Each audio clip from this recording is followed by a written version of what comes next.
Good morning, good evening, good afternoon, whenever you are, wherever you are. Aloha, this is Manny from Good Dog Press, and welcome to my computer room on a lovely Friday night. This is awesome. We're going to have some fun tonight. We have a great topic. We're talking offline that we will continue online. So, without further ado, since we are starting a little late tonight, 11 p.m. Eastern, how are you doing tonight, Tank? I'm doing good tonight, Manny. It is a nice late night Friday. There's been a lot of interesting stuff going on in the news recently, so we decided, we'll just let that breathe for a minute. Like a good cup of wine, you want to let it breathe for a minute before you start to enjoy. So uh, we appreciate you joining us this late. And you know who we have with us? We have the amazing one, the Copic kid himself, Oh, my Josh Lord. Chris. How you doing tonight, man? Hey, I'm doing good, man. Unfortunately, it's going to be one of those other nights where I'm in secret. You can't see what I'm doing. No. No, and we can't talk about it. Oh, my Lord. And we have a ninja, a big old headed ninja with his big old head. He got big head. How Hey, going? Doing all right, man. I'm gonna need you to stop telling people about our private rendezvous, though. You private Oh, know. rendezvous. my bad. Rendezvous. Doing all right, man. I'm gonna need you to stop telling people about our private rendezvous, though. It's just not good dog press without that in the opening of the show. we try to make it so Manny always feels the need to say, "Oh my lord." Don't have to do that tonight. I'll be okay. We're gonna do okay. We'll do okay tonight. We're gonna do okay. What the hell is wrong with my computer? Why is it I not? have no earthly idea, man. But you definitely doing that whole tunnel vision thing. Looks amazing. Well, I'm Got actually on tunnel the. vision. I'm actually on a damn. So I can put this stupid thing in the chat. I'll put it in the chat. I put it in the chat. So there we go. Put that in the chat right there. Link to the pre-launch. So put it in the chat, sung to the tune of Sir Mix-a-Lot's Put 'em on the Glass. Put them on gas. How many people we got out there? We got 5 people watching. We got Cross Comics out there. How you doing, Cross Comics? All right, and all we got 5 people out there and 4 people lurking. Cool. Ali, I just gave you a thumbs up. Cool. So, Hope, don't hopefully, forget, Cross Comics gave us a thumbs up also, which would be man, awesome as hell. you got four thumbs up from what I can see. Uh oh. What? Watch out. What's There's up? a And there's a wrench in the chat. Oh yeah. oh, it's a Oh mighty one, is oh it not? It's oh oh. it's a Wow. mighty wrench. Okay, we got to talk about this because we talked about this offline. Me and Tank and Josh. I was Kate. there. Oh, You yeah. just wasn't paying Oh, attention. I didn't know. Oh, I was doing all these ones. Yeah, we got a code word, people. So watch out. KG is on alert. KG is the guard dog. Oh, He is the Guard mighty good dog. red dog. guard dog. Oh yeah. So don't be alarmed. We got a good dog. We got a good dog up here. We got a watchdog out there. We got Santa Raven, the champions out there. How you doing, Santa Raven? Santa Raven, you know I'm busy. I will get that artwork out to you. I'm just so busy trying to get this other stuff done. It's been a crazy week. You guys notice it's on my screen. I got the pre-launch page there. So you guys just got to go there, put your guys' email in there, sign up. No obligation. You don't get charged for anything. You don't got to buy anything. It's just a good way to be there and get all the goodies. You will be eligible for 2 goodies that nobody else will get it unless you sign up for this thing. So that's exclusive only to people who sign up. So please sign up. That way I know how much I gotta make.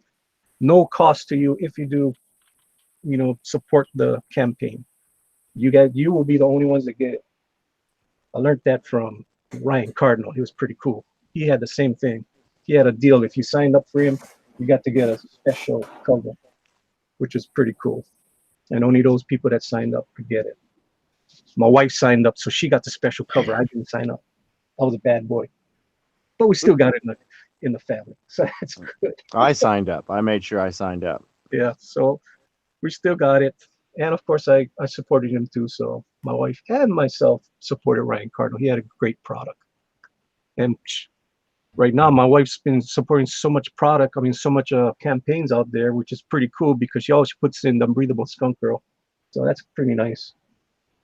another way to get the name out there. So yeah, I mean, you guys go on this page, you guys go down there, you'll see the pretty much it's a origin page of her costume, explains what she has, and we got the little family portrait right there. It's a cutesy little picture. We got Stink, Stank, and Stunk, of course, Skunky, right there. So you guys can go and check that out.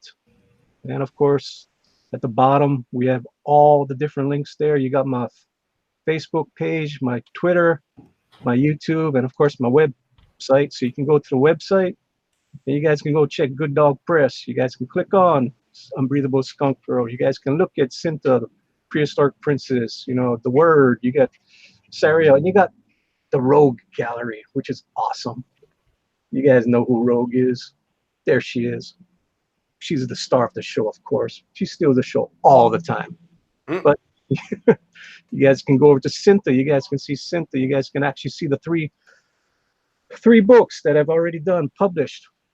So that will be the next Indiegogo that I will do. I will actually bring all these together, and there'll be and not an anthology, a perfect bound book, 60 plus pages. This was done 2 years ago, so, and we got Sario. You guys can click on that, see the first 7 pages of every single one of these books. Sario is a black and white horror story. It's pretty much done in a noir kind of art. A little different from my Skunk Girl, that's for sure. So that's ready to go. That will be another Indiegogo sometime later this year. So there's big things happening for GDP. And of course, Tank will be doing awesome stuff also. So I'll take a break for 2 months while I'm fulfilling, and Tank will take up the dead air space. And right after Tank is done, I'll be blasting you guys again. Sounds like a plan, Tank? Tank! Sounds good. I'm having audio issues. I apologize. Oh, awesome. And of course, we got the VIP in the chat. Everybody say hello to the VIP, as always. All the cool people say hello to her. Hello, Skunk Girl. How you doing, Skunk? I'm Marcus Gibbons saying hello to Skunk Girl. Santa Raven saying hello to Skunk Girl. KG saying hello to Skunk Girl. It's awesome. Awesome, awesome, awesome stuff. So I will take it off of me since I tooted my horn, I think a little bit long today. You guys can talk amongst yourselves. And nobody wants to talk. Well, you should have just led off with what the topic you said you was gonna lead off with, buddy. Yeah, You should have just said, "Hey, today's topic is what we were discussing offline before I went on a rant about Skunk Girl was editors and the importance of said editors to the comic book and producing a finished product." Now, earlier Tank was jabbing at the pros, and that's what prompted this conversation. So, Tank, why don't you take us back through that? Well, yeah, there seems to be like I wanted to dispel some myths about editors. Actually, there's a preconception that editors are critics, that they're going to criticize it and say this is bad, it needs to be changed. And I'm a bit of experience as an editor and an art director, and I've been working with Manny behind the scenes, and I actually honestly have to ask, Manny, have I ever at any point said the artwork was bad? Yes. But did I say it like a mean way? No, but you see, I can handle it because I went through the university system where I had every single day of my life saying my artwork was bad and fix it. So that's great when you have a new set of eyes looking at it going, hey, what's wrong with this hand? What's wrong with this thumb? What's wrong with this leg? You gotta fix it. Get over your ego and know that something's not right. I did these sketches today, these 6 sketches that I did today. Guaranteed I was looking at Sin City, okay? Right, I was looking at Sin City. Now, it looks okay. It looks pretty cool, but I bet Tank will tell me, hey, that butt cheek on one of those girls kind of needs to be a little bit down, that kind of little stuff. Like, what's wrong? Where's her kneecap? Go fix that. Why does she look like a man in one of these? Okay. That kind of Yeah. stuff. You Well, yeah, gotta. yeah. No, we would discuss stuff like that. Totally. It would be like, I'd be like, well, if you're trying to capture that Frank Miller thing, I would, some of those line weights are a bit heavy. So you might want to like lighten up some of the light lines. That was one of the big features of his stuff. I mean, but that's like that's just an editorial thing. It's not a critique of the artwork per se, because the artwork's fantastic. But that's where the art direction comes in. Is oh hey okay, so like I was trying to say, actually it's really funny because it was I was trying to say this earlier today as well, is that an art director and the editor are those guys. They're more like coaches on a sports team. They've got this they oversee the whole thing. They cannot go out onto the field and play as well as the players can necessarily. Maybe some of them do. You get those rock stars in their off season to go coach some little league. And I'm not saying that in any kind of like derogatory or demeaning way. Oh, You we got know, art critic out there already. a what? We got art critic out there already. Art critic? The Yeah. unbreathable skunk girl, but Skunk Girl's telling me the butt's too big on the lower left one. How's that? Okay, there you go. Digitally, I can fix it. I did that traditional, and you know how hard it is to fix traditional when you're using freaking markers. It ain't gonna happen. Oh I yeah, just no. I just told her that was the side you were slapping earlier. That's why I looked a little bit more. Whoa. And I was Hi-yo. smacking that skunk girl butt. Anyway, I digress. Funny. Is that I better? digress. What else that? I digress. Oh Lord, that's hilarious. But yeah, you've got a good art director or a good editor when they're more like a coach. When they're trying to help you clean up your plays, make sure that your game plan is squared away, because that's what it is. It is really it's a game. It's a game, and it has life and death level consequences of, are you going to make enough money to eat and continue this, or was this just a really fun idea and it's a drain on your income? And you always want the first one. You want it to make enough money that it sustains itself. So yeah, I mean, I'm getting editors on my project. I have editors for the writing, and I have a few artists in mind to assist me as art director in different areas, because I'm doing a lot of the work myself. So I'm going to need that backup, because that backup is so much more inexpensive than hiring the high-speed artist to do the work for me. When I can just hire them to help me up my game for seriously, like, real cheap. Editors are cheap. It really, like, unless the person is like a really experienced rock star editor, they shouldn't be charging you more than $5 per pass per page. And for art editing, it's really simple. Like, I do a real in-depth like meeting with Manny. We talk. We use the internet. We talk and stuff. But really, all Manny would need to do is send me the pictures, right? Even JPEGs totally work. I grab my art program and create a new layer, grab the red pen, and I scribble a bunch of notes and I email that back.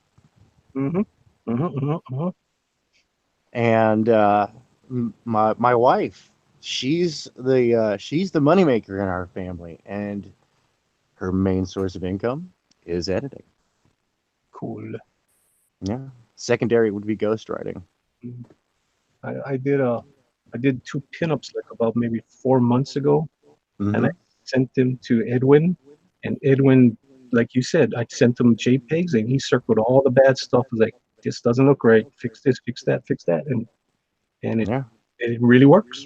Having another set of eyes that looks at him, and go, hey, you need to fix this. And don't have an ego that you're not gonna fix it. Just fix it.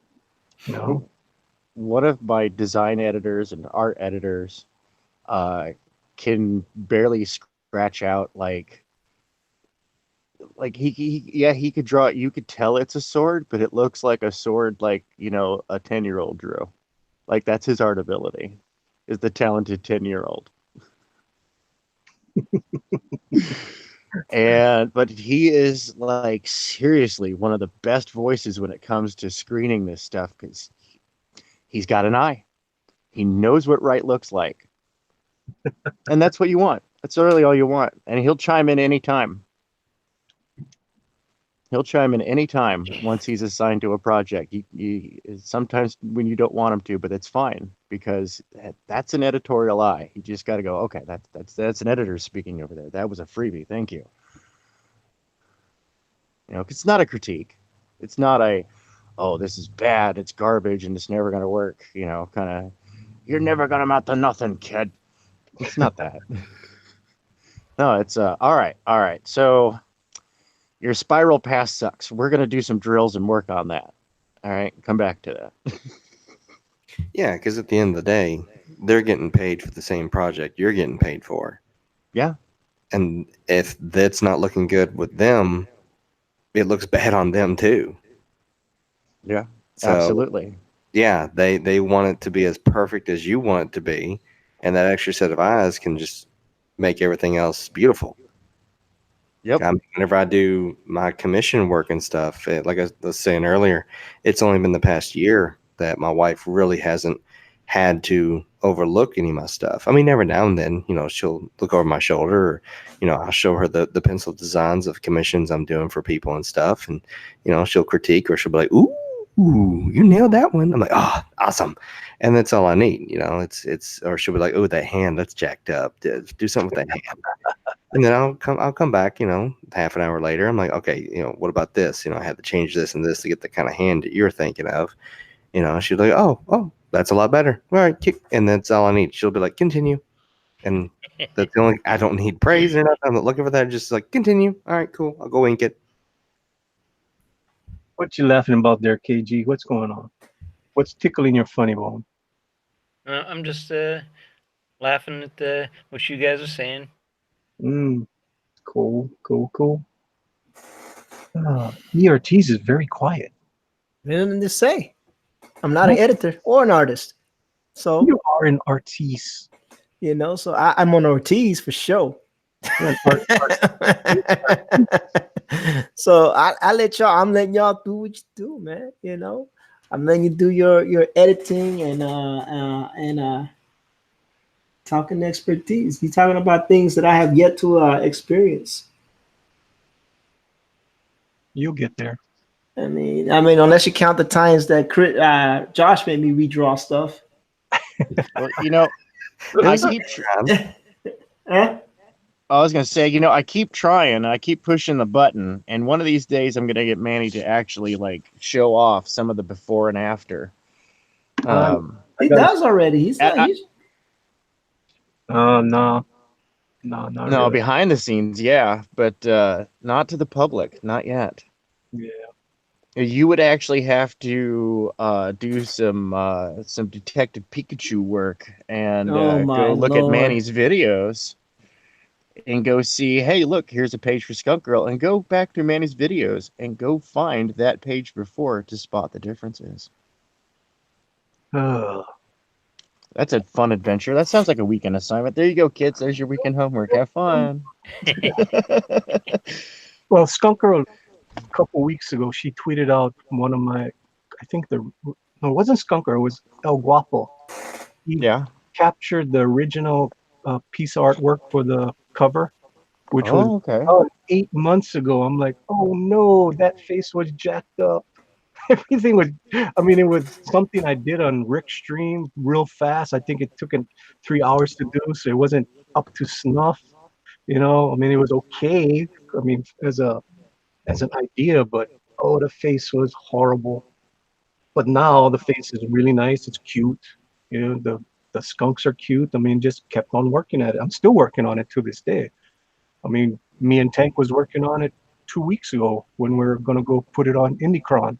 In Indiegogo, we were looking at how we could make this. We were trying all kinds of backgrounds, and it's funny. all the background sucked, and we just went with the original background. Yep. Like 2 hours of trying all kinds of backgrounds. Like, you know what? None of this is working. Let's just go back to the original, see what it looks like. Oh, it looks pretty good. Let's stick with that. Yeah, Sometimes that's what it had. Sometimes that's what it is, you know. Sometimes you just gotta do. Just you gotta try know. it out. Gotta do all kinds of stuff. Uh, Sometimes your first instinct is the correct instinct. mhm, mhm, mhm, mhm. You Mhm. know. Yeah, man. You know, the only time like I said, the only time anything of mine has ever been edited is when Josh told me to redraw it. That's about it. Like, redraw that. Well, but I mean, on the flip side of though, you asked, and I gave, Yeah, what I would do to it, and that was up for you to go yay or nay. yeah. I ignored it like always. I'm just kidding. I'm just kidding. Which one was it that I really critiqued you on? Was it that poison ivy or? I don't remember, man. That was so long ago. I haven't really drawn anything since then. Wasn't really a critique. It was more like, Josh, man, what do you think of I this? think it was your first pass of the poison ivy before you went with the finished one. Oh yeah, the finished one looked way better. Yeah.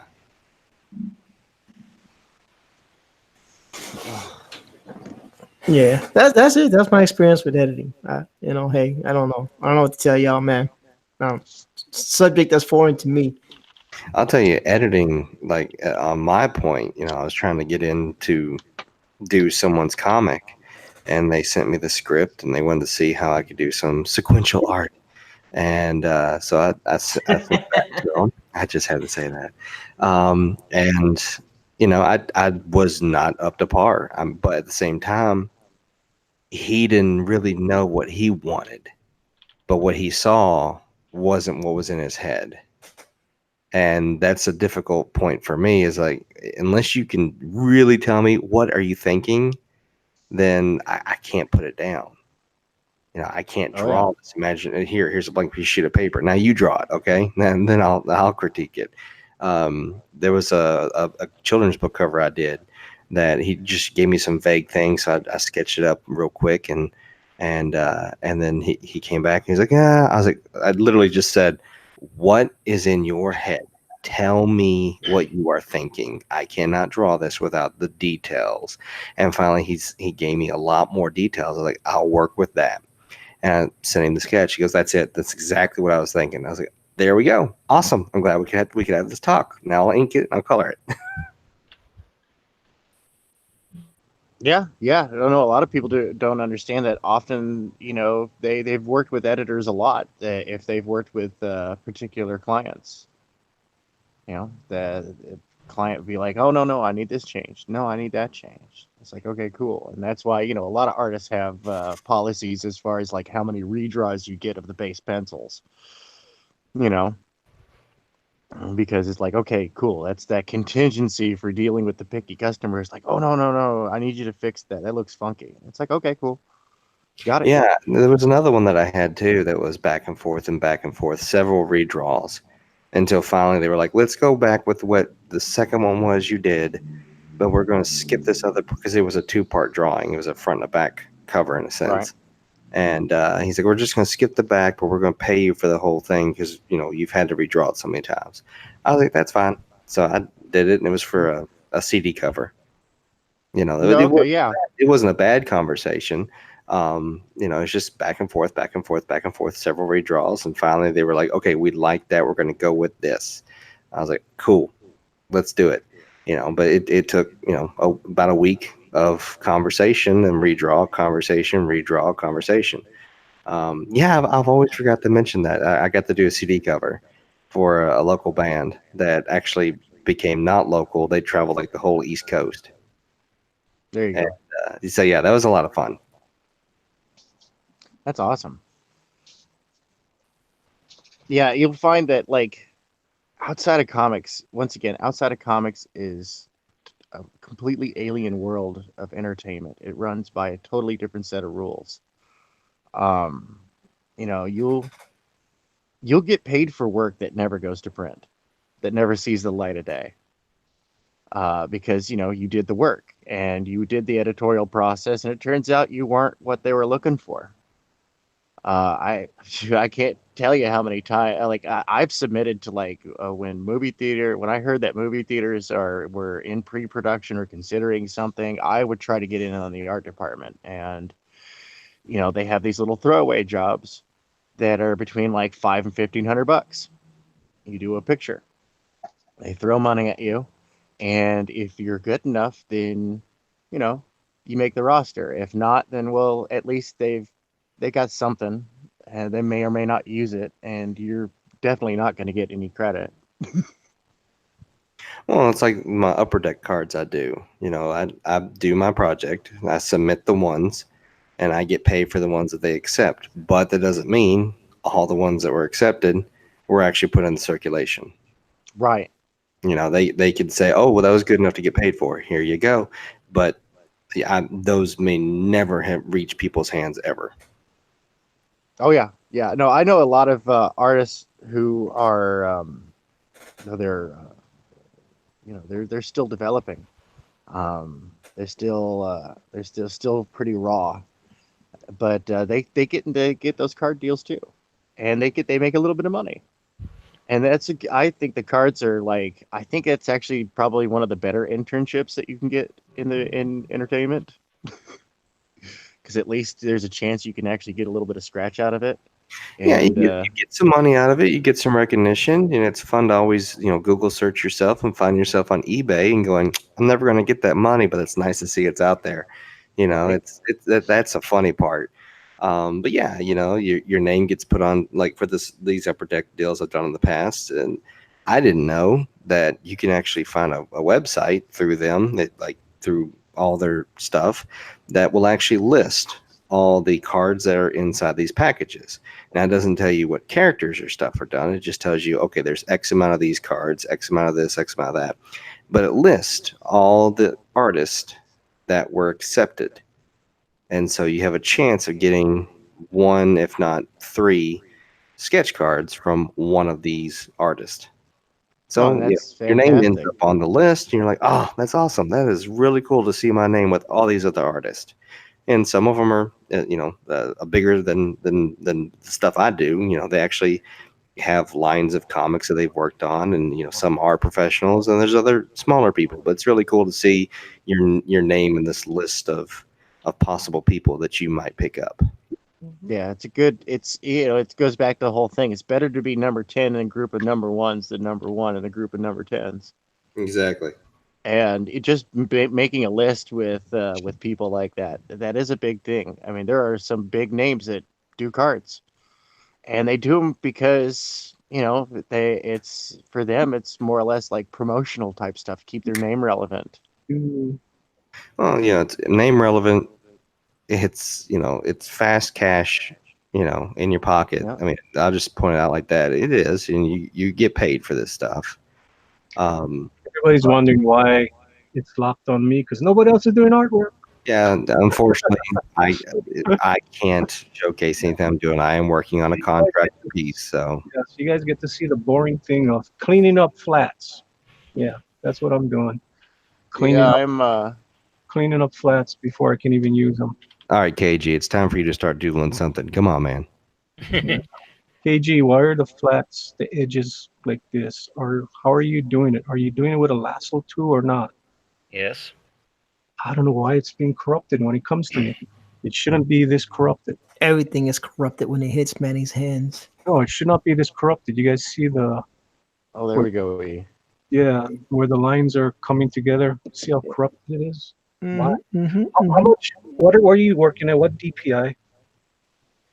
Always 600 for me. No, I'm just kidding. I don't know what he's doing. Hey, KG, what DPI? Hope you're That's working at least 400.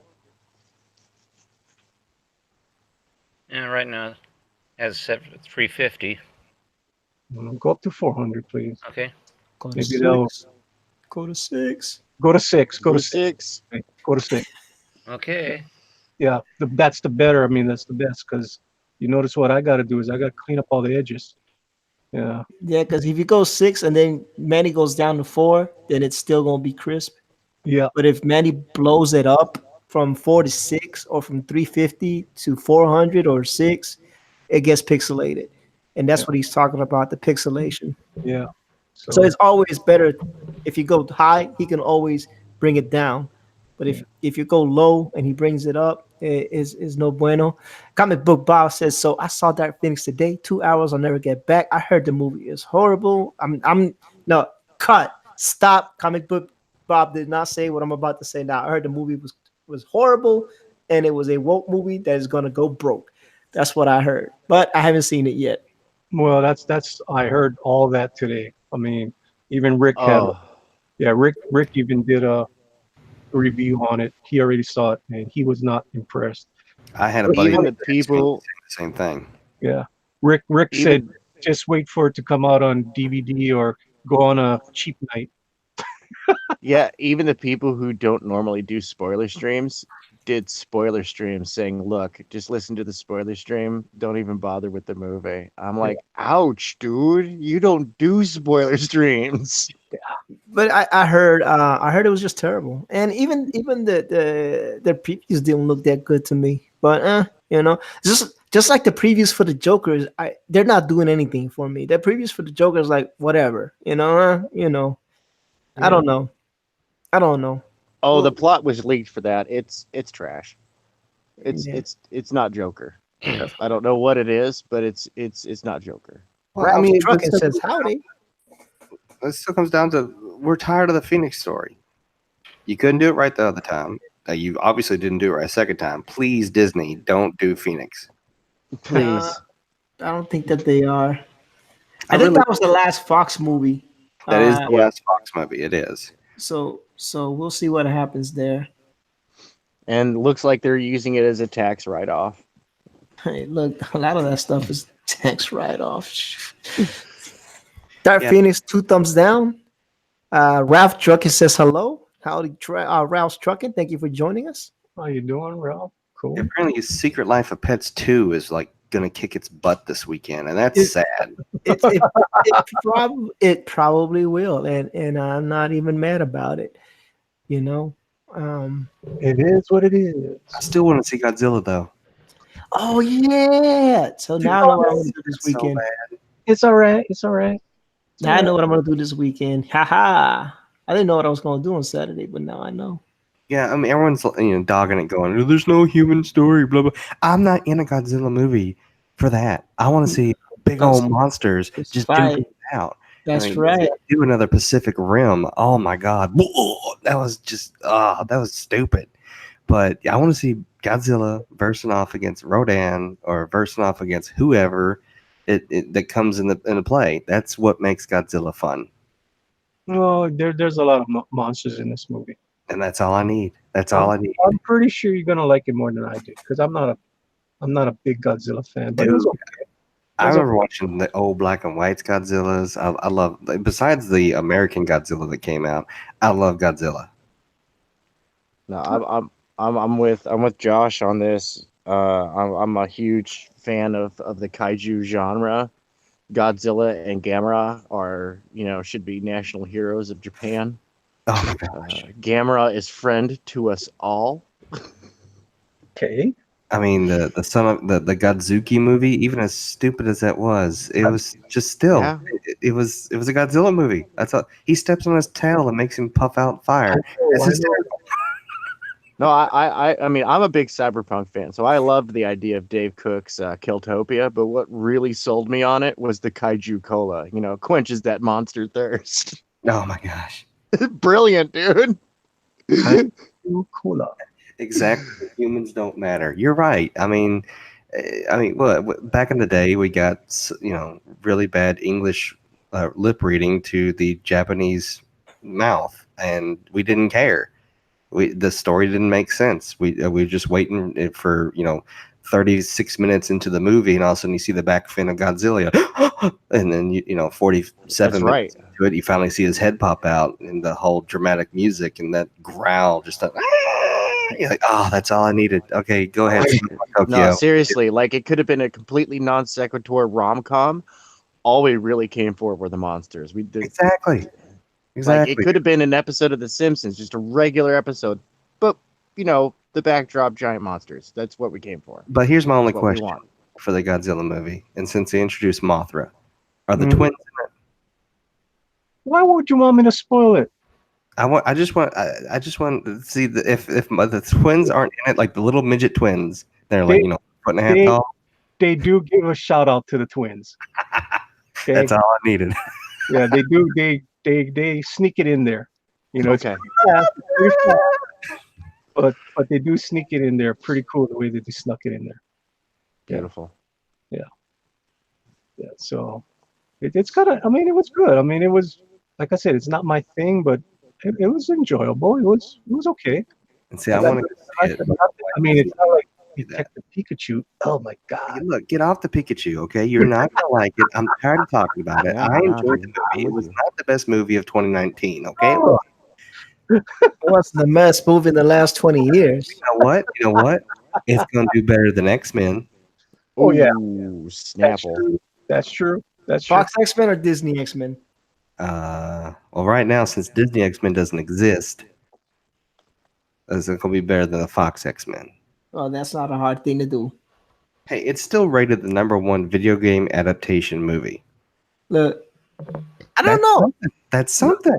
How You can that gotta be the best get it. rated, man? I liked what you call it? The World of Warcraft one was pretty good. No. See, I am a Warcraft fan, and they jumped a lot of timelines. And unless like, once again, if you didn't play the games, then you didn't notice it. But for someone who knows some of the lore and stuff, and a buddy of mine who's big into the lore, we were hyped for that movie. And don't get me wrong, it was beautiful. It was very well done, but at the same time, with the basis of what it is, they jumped a lot of timeline and a lot of lore, and they skipped a lot of stuff, and you were kind of going, huh, well, hold on, that's not supposed to happen for like another 100 years. I I was know, like, but what's going on? they're trying to make a movie, not a trilogy. No, that was the plan originally, is that they're still slated to make a sequel. They don't know if they're ever going to do it, just because of how kind of bad they made this one. I mean, they signed on for I think 2, if not 3, but they don't know if they're going to do it. See, yeah, comic book Bob, but Warcraft was not good if you were a Warcraft fan. Yeah. Well, I'm not, but I enjoyed the movie. Yeah, I mean, don't get me wrong. Did I enjoy myself? Yes. Did I buy it? Yes. Have I watched it since I bought it? No. It's one of those buys you're like, oh hey, it's Warcraft, I'm gonna get it. It's on Blu-ray, it's on sale, and then I just never I haven't got around to rewatching it again. I thought it was pretty good. I liked it. Then again, I'm not a Warcraft fan and didn't care about the lore. And The best movie of all time Yeah. is The Last Starfighter. Okay, you can't go wrong with that. It's a Oh. great movie, very well done. One of the very first movies to do CG. It had video games in it. There you go. Last Starfighter. you didn't like Ready Player One? It was okay. It was okay. There was so much in there that you kind of it took a lot of the fun out of it, and then a lot of the stuff was kind of blurry. It's kind of like how people had the problem with the Venom movie. They're like, at the whole fight scene at the end, you can't see anything. That's kind of like I felt with a lot of the scenes where you saw a lot of the characters. You're like, oh, it's so blurry. I think that's Spawn. I can't tell. And then it goes on to the next one. It was enjoyable. And no, I don't own that one. I didn't buy it, but I have watched it, and I did enjoy it. You should. It was a good movie. I liked it. I thought it was a fun movie. I categorize my movies into fun movies, good movies, and whatnot, and just bad See- movies. Like Pikachu was not fun or Yeah, good. Look, it just forget the Pikachu. I'm done talking about Pikachu with you. Pikachu, you okay? Pikachu doesn't want you. No Pikachu for you. But Comic Book Bob's right, because in the Warcraft that a lot of people know is World of Warcraft that deals with Thrall, and that's what they should have done. They should have just gone on to the introduction of Thrall, and people would have jumped on board, because that one was really laid out, and you didn't have to dig a lot into the lore. This one, they went too far forward, and then they jumped a lot, and it was just like, ugh, you shouldn't have done that. Mhm. Probably did the same thing with Pikachu. No, look, okay, Pikachu. They already had a stable universe. They introduced the characters very well. CG was great. I don't know what your problem was, other than you just don't like Ryan Reynolds playing Pikachu. Nah, I don't mind Ryan Reynolds playing Pikachu. Uh, but it really, but it, let me put it to this way. I think his performance in Green Lantern was better than the one in Pikachu. No, He was hardly in the damn movie. Exactly.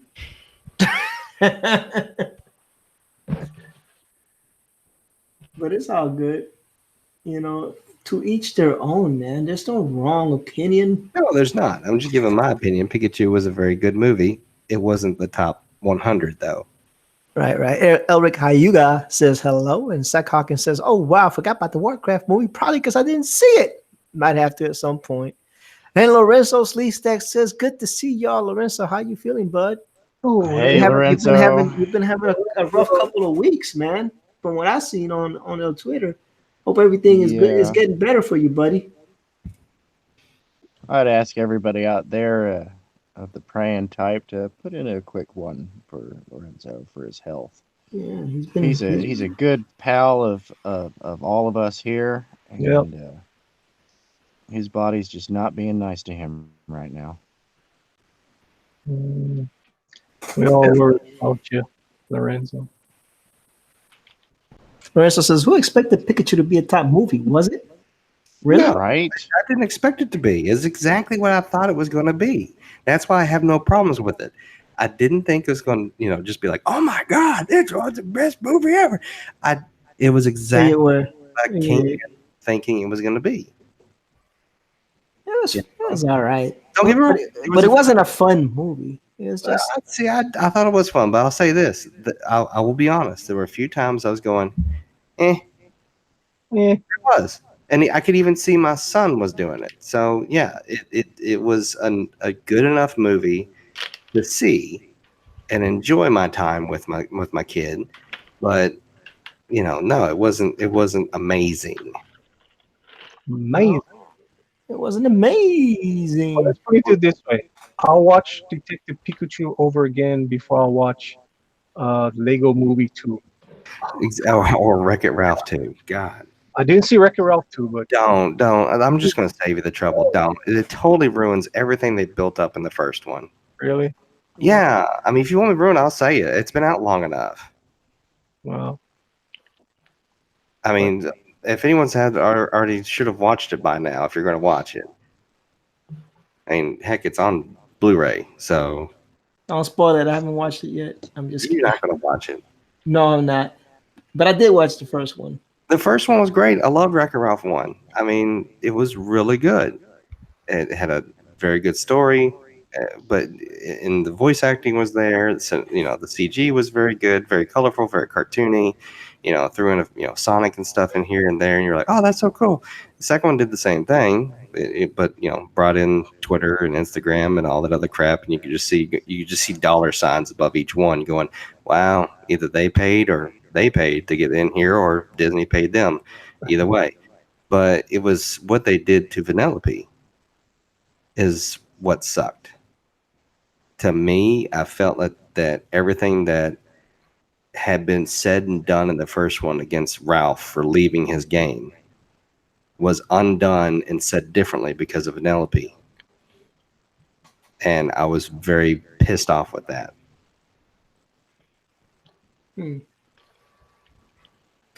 I agree with comic book Bob. Warcraft was good because of the visuals. The visuals on Warcraft were amazing.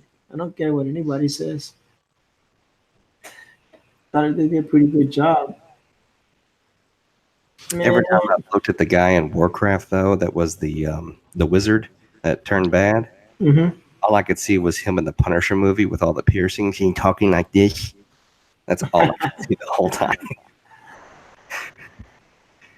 talking about the Thomas Jane Punisher movie. Yeah, the Thomas Jane, yeah. He's the guy with all the piercings who lives in the apartment complex with him. Yeah. I remember. That's the same guy. Which, ironically, he was also an X-Men. He was Angel. Yeah, I remember that too. You know what movie was terrible? that Thomas Jane was on, and that's the only reason I'm mentioning it because Thomas Jane, because we just talked about Thomas Jane, was that stupid Predator. Did y'all see the new Predator? The new one, I have not. I wanted to, but I knew it was going to be crap. Well, your hunch is 100% correct. But I mean, there hasn't been a good Predator since the first one. Yeah, this one was no bueno. I mean, I told honestly, my wife, "Hey, you can watch that one last. It was on HBO." I was like, "Look, if you want to watch other HBO's movies, go ahead because this it one is on sucks." HBO, and that's the only reason I was going to watch it because I still have my HBO app from getting Game of Thrones. And I was like, "Oh look, Predator." I've heard no one talk about this movie, so obviously it's crap. Yeah, then that's why the only reason why I watched it, it was on HBO, and there was nothing there was nothing new on HBO to watch. So I was like, I'm gonna give Predator a shot. Okay, it's on you now, E. So what are you inking? Which Jim Lee is that? This is a Jim Lee piece. It looks like Grifter. It's totally grifter, dude. It's a Grifter beautiful piece. And who what? Voodoo.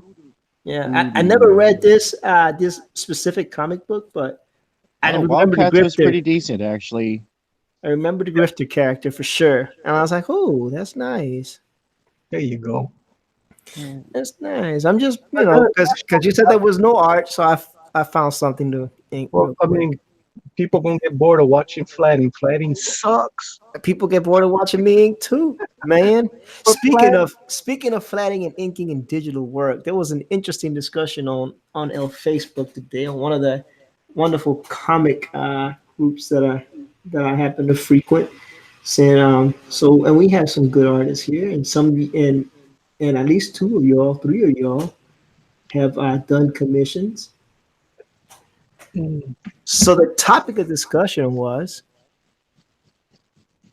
should a person that gets a commission pay the same if the artist draws it digitally, prints it in blue line, and inks it traditionally, or if the artist does everything, pencils and everything on a Bristol board? They're saying that the topic was that the one that was done digitally is not worth as much as the one that was done on Bristol board. What are your thoughts? Is it Ooh.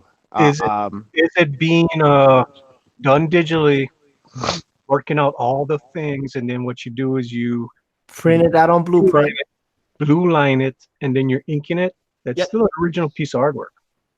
So the question they were saying that And that's it depends on what if there's a lot more detail in this guy's work than somebody who just did it traditionally and he did a, kind of like a half-assed job.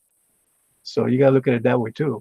I mean, so it might be super intense, It might be a so lot of details. Yeah. So to throw more, I'm with comic book Bob. Yes, it should be because it's physical art. Because if you print it out in Blueprint and still ink it, it's still your work. Yeah, that's a And people forget that just because Yeah. you're drawing digitally doesn't mean it's easier. yeah. No. People forget that it is not. So I find it easier to draw on physical than I do on digital, but I enjoy inking more on digital than I do on physical. Well, yeah, no, and people often they scoff at production inks, um, because like there's like some idea that this there you can just do this anytime, right? And it's like no, I've got to do it again if I have to do it. Yeah. That's a whole new set of work. I mean, I had an original that was on an 8x10 that I blew up to 11x14s and I inked those. I did a limited set and each one was unique. Each one was different. Yeah, Trusty says digital pencils can be printed and inked many times. Yeah, but if you're a smart artist, like if I'm gonna sell you something that I drew, like the poison ivy, I have the poison ivy on digital. Why? Because I scanned it in. Even though I sold the physical, I scanned my physical in for me for reference. So what's to keep me from printing that again and inking over it again? So what I'm saying, because Trusty said, well, you can print the digital pencils and ink them as much as you want. That's true. But you can also take your physical work, scan it, and reprint it and print it out as many times as you want as well. I'm going to throw something in here. Go ahead. Since that's what I do, I will do a commission and I'll scan it in. But if I go to make that digital and finish that, I don't sell that as commission. That turns into a poster of some sort, and it's changed a little bit. I will not do a commission again for someone else like that, Right. because that person, in a sense, is paying for a one-time original. They want something unique. I had like the guy that does the tattoos. He won't buy anything from me if it's already pre-done before con, unless he's asked for it. But if he comes over and he looks at my stuff that I've done for the past few months, and I'm like, I'm getting prepared for con, he has never bought anything there. He wants it unique to where he's going to pick it up then, or I'll ship it to him. Right. No, no, I found it interesting because it was a big discussion on a thread on a Facebook artist group where they were talking about commissions. And I was like, this makes no sense. If the guy prints it out and draws and puts his digital inks over it, it's still an original piece of art. And just because, and they were like, well, he could print it out and do. I said, yeah, but you can scan it in and then print it out. The digital technology makes it so no matter how you draw it, you can still reproduce it if you felt like it. You know what I'm saying? It's not like I guess the point though is for the consumer part, and that it'd be kind of crappy to see it that someone else has it too. right. Yeah. No, no. Yeah. And, That's where and, it comes down to. So if I were to do that, I don't know if I could do that. well, that's the thing. A lot of artists have integrity. They won't do that. Yeah, because But I got a buddy who every commission he does turn into a digital. He turns it into a print. right. And look, because once you get rid of the original and it belongs to somebody else, you don't have it in your portfolio. But if you want to continue to expand your portfolio, why not keep a digital copy, that you can print out and put in your portfolio? Like this is a print of a customer has the original. This is a print of what I did. You know what I'm saying? Yeah, I've done Or, that. or whatever. But because an artist lives off his portfolio. I mean, maybe I'm wrong, but when people go to your table, they want to see your portfolio. They want to flip through your pages, right? They want to see what you've drawn before. And when they can buy for you, they want to see your originals. They want to see, that's what I do before I buy somebody's artwork. I flip through all their pages. If it takes me 15 minutes at his desk or booth, I'll engage him in conversation, but I'm flipping through that book. Yeah, I guess that the point is though, if it's not reproduced, then I wouldn't have a problem with it. Yeah. If it is reproduced, then I would have a problem with it. Well, and here's another thing is that if you are inking on production copies, then somebody shouldn't be selling them for the price of the same price as something that they penciled and inked. Not this is like as far as like reselling or selling multiples, not as far as like a commission, like, okay, I did the pencils digitally, here's your thing. That's a one-off. I'm never printing this again because this was done under contract, whether written, verbal, or handshake. But it's done under an agreement. We're just talking like off the cuff stuff. I've never charged anything more for one of those than I would for like my inking rates, because that's what I did. I just inked it. I didn't pencil it. I got the pencils and I sold the pencils for the pencil rate. Like that one picture. Actually, that one picture, the original, it's one that I'm sending Manny. It's the last production ink that I'm sending Manny. The original was a raffle item. Which, a lot of the other artists were like, oh my goodness, you're putting that up there for the raffle? I'm like, yeah, you should see what I have at my booth.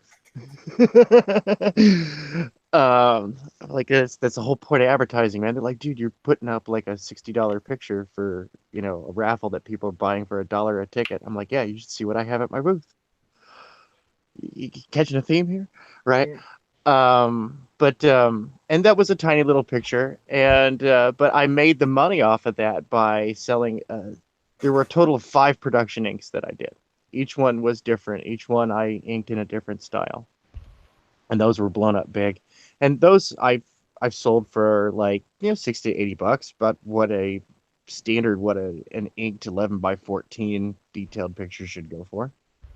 Yeah, I guess, and I get all these points, but I guess what they were trying to say was that a artist that works digitally and then prints the blue lines and inks should charge less for that work, and I don't think so because they work just as hard or just as long drawing it on a tablet, or even, people don't realize that when you work digitally, um you tend to erase a lot more than when you work traditionally, because it doesn't affect the paper. It doesn't Oh affect yeah. the quality or the output of what you're gonna do.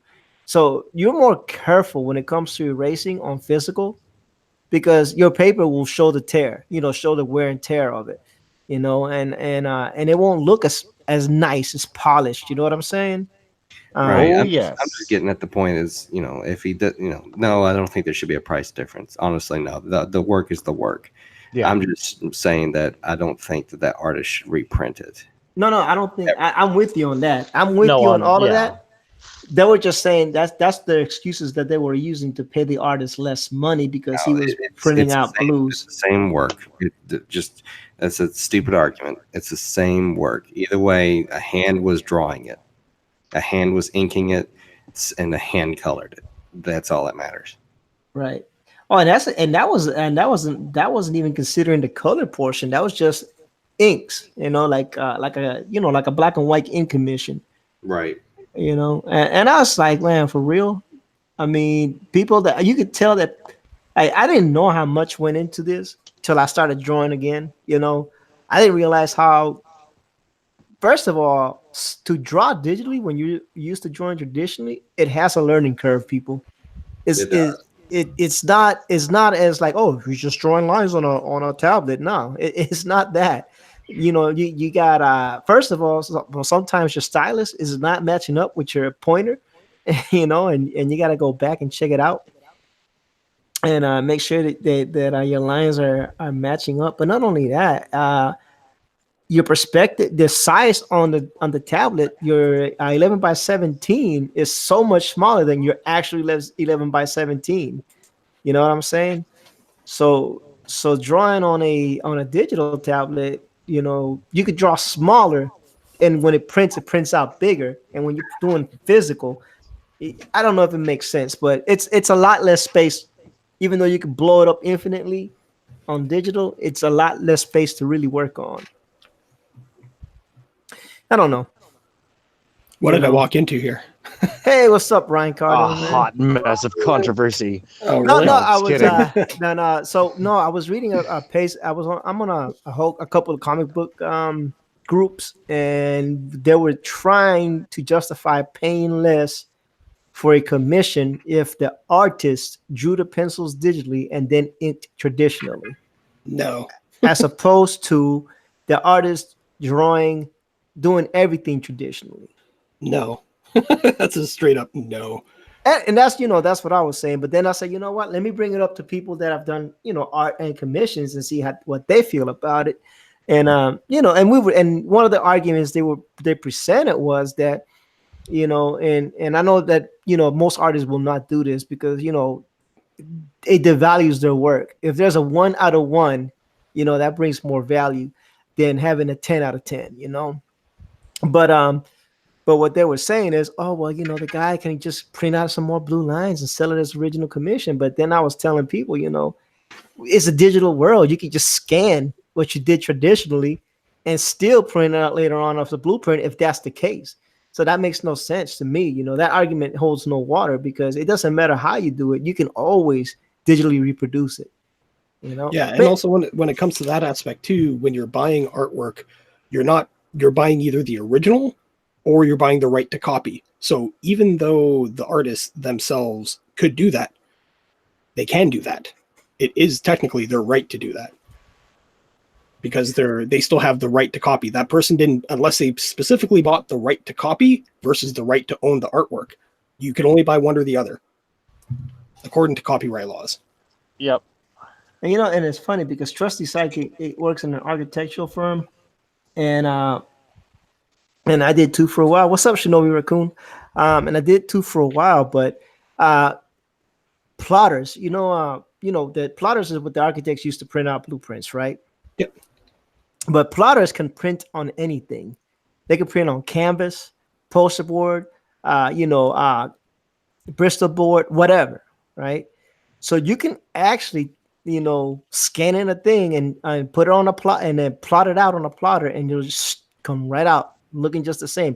Because I used to, the place I used to work would do that. They would also double as, like, hey, if you need, like, they'll bring a canvas painting in, scan it in, touch up the colors, print it out. Now, boom, you have 2 matching paintings. So, and this is way before I knew anything about digital drawing. This is just Photoshop and scans. So even in so what I'm saying is, what is to say? Just the Psychic said, that's exactly how I do it, Ortiz. Yeah. So those are things that happen. Anything can be reproduced. So it is what it is. But I'm always saying like this: if you think the artist is good and you want a commission, you got to pay the man for his time. That's right. Like Donald DeLay, I got a commission for Donald DeLay. I asked him to do a traditional old school Power Man and Iron Fist, and he told me straight up. He said, "Look, I'm gonna draw this digitally and print out the blues and ink them." I said, "That's fine, as long as you did all the work. I'm good with it." He was like, "Cool," and I was like, "Cool," and we went on about our business. I'm never once worried about him reprinting it and selling it to somebody else. Number one, because not a lot of people like Power Man and Iron Fist, but especially the old school one. But that's beside the point. So I've and I've bought traditional artwork, and I've bought some that was done on digits and then inked by hand, and I don't have a problem with either or. This kind of brings me around to I saw Brandon Peterson doing this, and this is when I kind of got hip to his whole scene for making his sketchbooks that he does every year. So what he'll do is he'll go to the comic book conventions, and people will come up and pay him his commission rate for an original one-off. And he'll ask them, what do you want? Pencils, inks, colored. And then he'll be like, all right, you're not going to get this during the show. I'm going to take all your info and you're going to pay me now, but you get the original, but I can still reproduce this in my sketchbooks, in whatever I'm doing, because that's how I make my money off this perpetually. You get the original, I still get the right to reproduce this. That's fair. I mean, I always retain portfolio rights on everything, and the right to do at least a one run of prints, and that's always just like, oh yeah, sure, yeah, cool, whatever. Yeah, I would, especially now with the way the internet is set up, go back in and check out the copyright laws, especially in the US, because I know that they have been trying to shift and rearrange them for the past couple of years, and the only people that have been preventing it are illustrators, animators, and cartoonists. There was an act called the Google was really trying to push this thing called the Orphaned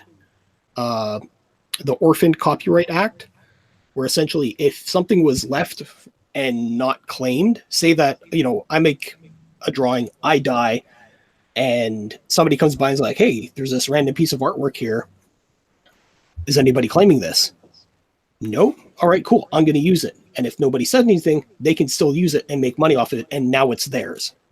And goodness, yeah, that's not right. No, it's not right. And this was being pushed and actively suppressed by Google a couple of years ago. You could try and find it. There would be absolutely zero information online if you searched Google Orphan Copyright Act.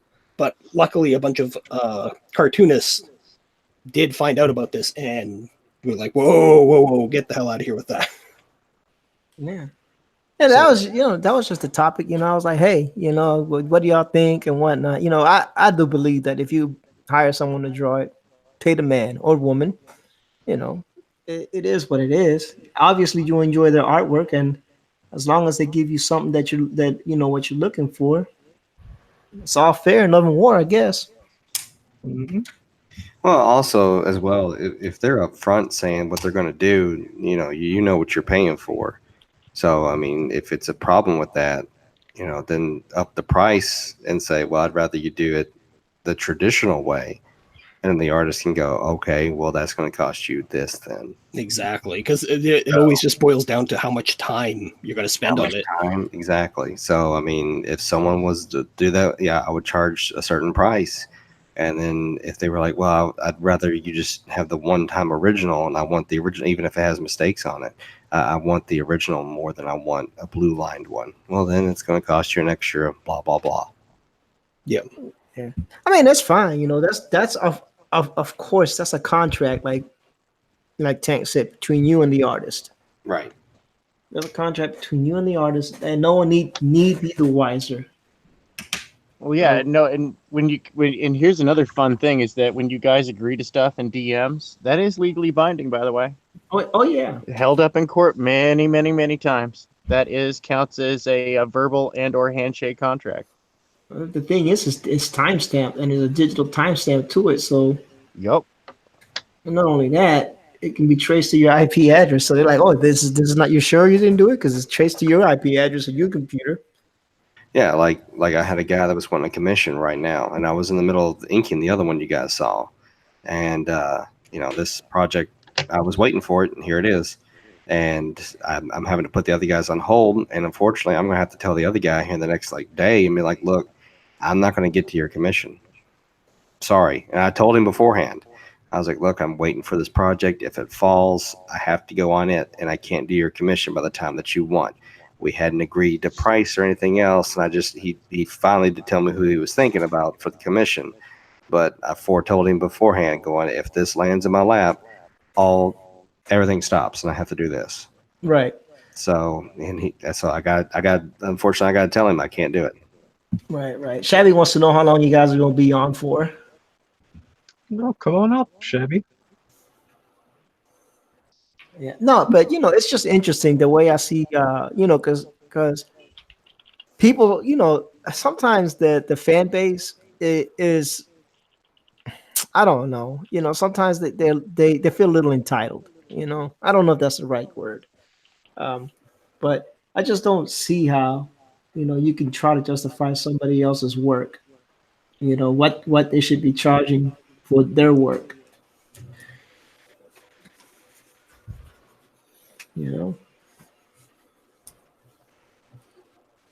the same could be said for, like digital photographers. That'd be like going to them and being like, well, you're just snapping the pictures and I'm getting the hard copy. Why should I pay you? It's not like I'm getting real photos. They're still there. They're still having the time. They're still compositing the shots. They're still doing all that stuff. For my wedding, it was a digital photographer, and he gave me a flash drive with the negatives. So if I have like Adobe Lightroom or whatever that's called, I forgot the process where you take the negatives and convert it into pictures, but y'all get the picture, you know. Mm-hmm. But if I wanted to do that, I could, because he gave me the negatives, a digital negative, which was pretty cool. And he also gave me the black and whites that I asked for. It was pretty cool. And I have them in a flash drive. He said, you know what? It's your wedding. I'm going to give you the flash drive with your negatives. Here you go. As part of the package. I was like, cool. So anytime I want those, I can reproduce them. That's pretty awesome. Mm-hmm. I like it. I don't get too upset about many things in life. But I just think that people don't understand that because it's digital doesn't mean you didn't draw it.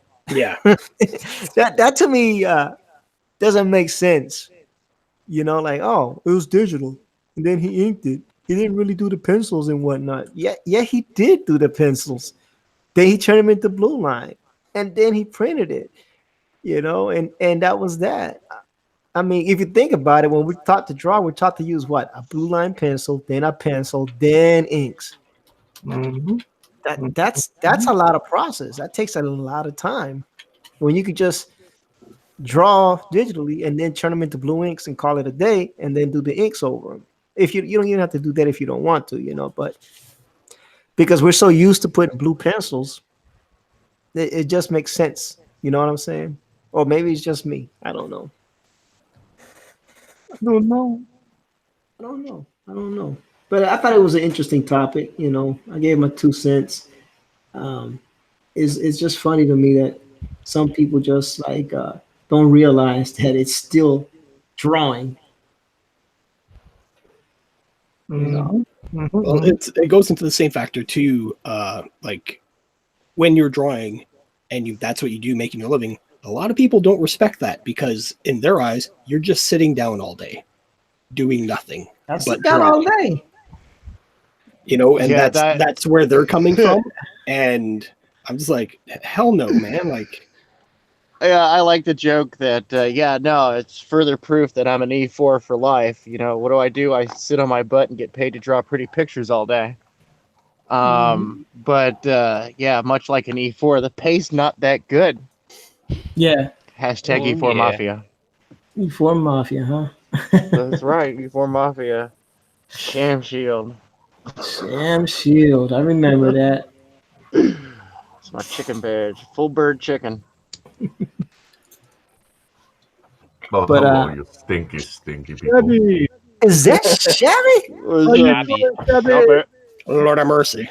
Oh, hold on. Before Shabby goes on, Pablo Romero says, I was thinking about going on, but my internet is being stupid. And people that think that digital is just pressing a key and the drawing is done. That's right, but they don't realize how much time it takes. Now, back to Shabby. Drop it. Hi. How you I've doing? missed you guys. We missed you too, big guy, man. How you been doing? Uh, it wasn't anything special. But let me tell you, I've been seeing all the things about Skunky, and must say, Manny, you're doing very well. Well, thank you, Shabby. We We're got this over here. Team Skunky is working overtime. yeah. We only got 25 days left before it goes on air. You freaking out at all, Manny? Was that? Are you freaking out yet? Not really. No, that's good. No, not really, because this ain't my first rodeo trying to get to a deadline. It's like, I did this last year. I printed 6 books. I started off at the beginning of the year, and then by July 1st, I told myself I need to print out. It wasn't 6 books. It was 5 books. 5 books to make sure I got it ready for the con last year. So, deadlines are nothing. Did it before. Can do it again. I mean, as of now, we got 85 days to get everything done. Do all the editing, all the work behind the scenes. So we'll make it. Nice. Yeah. I mean, it's gonna go on in 25 days, and we got 60-day campaign. So we got 85 days to get this ready to ship out.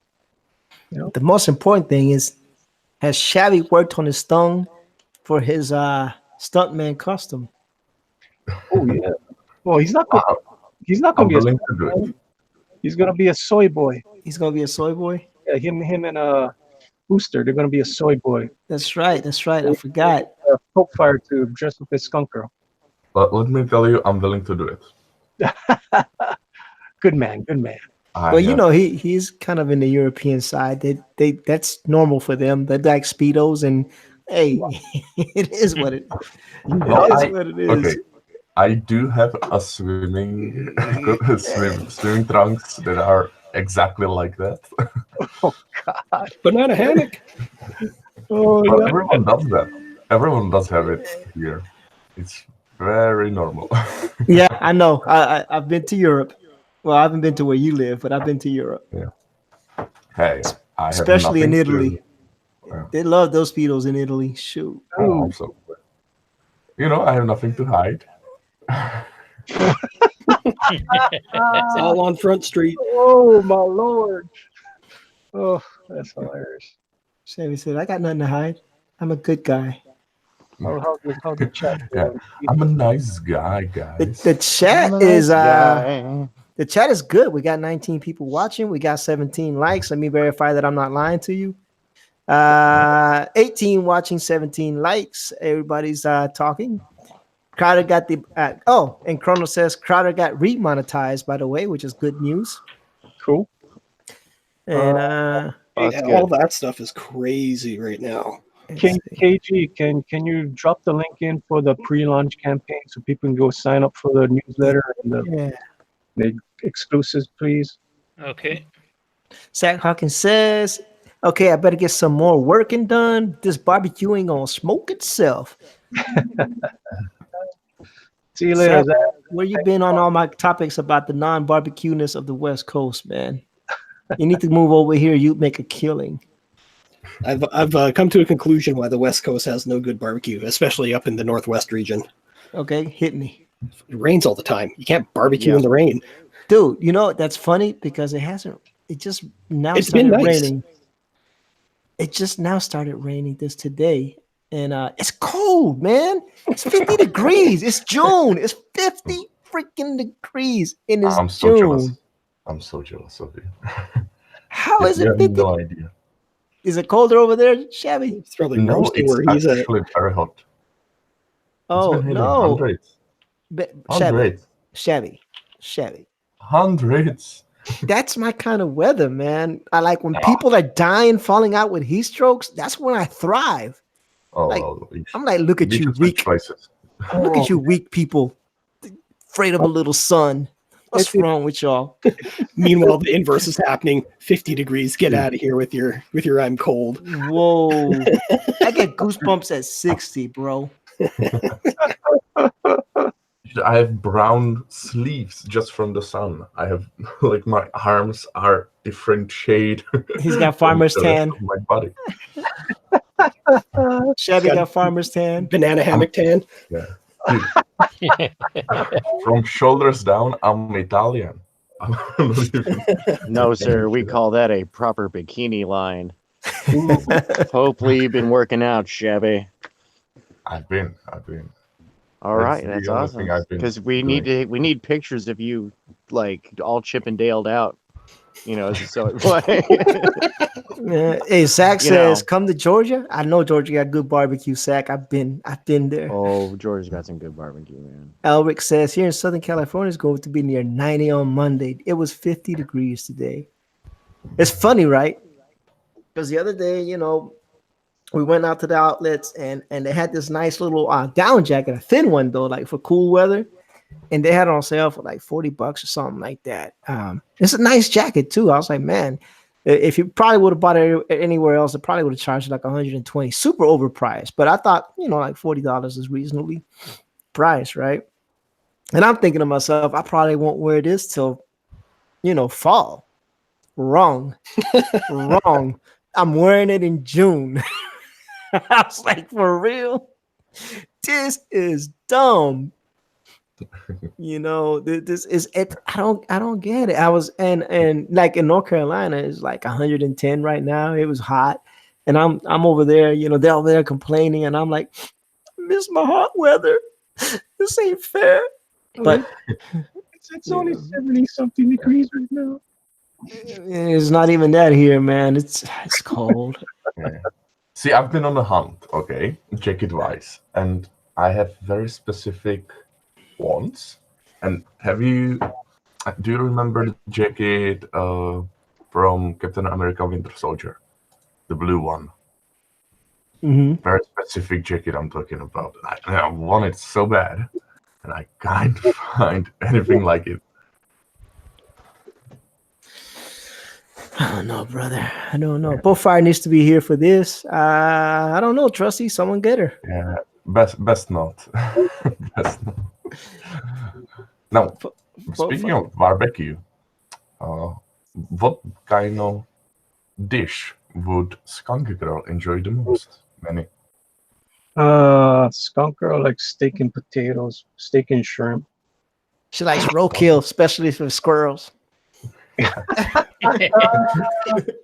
Oh Lord. Snacking on some squirrel ass. Skunk Girl only drinks the blood of her enemies, and occasionally a pina colada or margarita. So just want to make an announcement. KG did put it in the chat. Just got to scroll up a little bit. It has a pre-launch page. Please go there. It doesn't cost you anything. Just sign up for exclusive pinup and exclusive card. You can only get it if you sign up for the pre-launch. So that's going to be a super, super small exclusive to whoever does that. Doesn't cost you a thing. And back to the show. Thank you, KG. Welcome. Whose show is this? Is this Manny's show? Who let Manny talk? I'm just kidding. Oh, my Lord. I mean, it's right. Yeah. I'm just playing, Manny. I'm just playing. Talk here, and all I hear is, "Oh man, ERT just takes the show over again." Ah, Who says that? but we love him. We love him. We absolutely love him. Believe it or not, we love him. Who says I take over the show, man? Who You says don't know that? the forum? There's a Who? whole forum. The whole forum. There's a forum? Just kidding. What forum? Whose forum? I'm not in that forum. What's going on? Oh boy. Manny, I see you're using that reference photos I sent you. Yes, I am using your reference photo. Yes, sir. Well, wonderful, wonderful. Looking good. Awesome. Kronos Cranium says, good dog, E. Good doggy. Yep. Good dog. Look, man, I don't be meaning to take over Manny's show. You're not taking over the show. Come on now. They just tell me that I need to carry conversation and keep everybody engaged. You And that's what I try to do. man, and you do a great job at it. Exactly. We're all here, talking, and Yeah. some of us are kind of busy. So Wait a minute. Is Pablo part of your secret forum? Because what is this like a Latin limit? Like only a certain amount of Hispanics allowed in this forum? Because if Pablo's in, I want to be in. Pablo, are you in the forum, man? I'm just saying, man. I'm just saying, man. No, I'm just kidding. Well, we got Pablo, we got El Guapo, we got ERTs. Come on. Speaking of El Guapo, man, what did he win last night? No, you got robbed. Got robbed. You got robbed. Half of those is just popularity contest. Oh yes, we know that. We of course it's popularity contest. Well, that's why the pros have decided to. There's going to be some rules changes. The pros are going to be judging, be a part of the judging process Of the fan edition. That's right. Hmm. The fans are going to be basically picking finalists for the pros to pick from. Hmm. And I am not opposed to this. Because, like you said, some people get robbed because of popularity contest, and it's cool to be popular and whatnot. It's great, and you'll get the attention. But, the pros are trying to build they're trying to build a business of quality here. They want to show they really do want the meritorious people to win. You know what I mean? Yeah, that only makes sense. I do believe that the best art should win. But when people snap and say, "Oh, you shouldn't vote for this or that," but everybody votes for who they like, and it's just life. That's just the way it is here. And sometimes they do it troll, like when they got Booster in. That was beautiful, by the way. But it was only a matter of time before they say, "You know what? You are now messing up our show. We extended our hand to you to allow the fans to rub elbows with the quote unquote pros by winning at a fan competition, right? But now you're sending us junk." And that's not to say that it's junk, but because you're setting stuff that's not ready for prime time, as Manny and I like to say. It's not ready for prime time. It's like the original Saturday Night Live cast. It's you're not ready for the feature film. You're on Saturday Night Live. Be happy you're on Saturday Night Live because it's pretty awesome. Mm-hmm. Well, it says merit, you say. Yeah, merit, I guess. I don't know. I know. It's insanity. I'm all out of luck then. I don't know, man. Me I don't know what to tell you, man. I don't know what to tell you. Wow, man, we got a lot of people here. Bullet showed up. Even Bon Skyber showed up. We got 19 people in the chat. Yeah. Walking in row.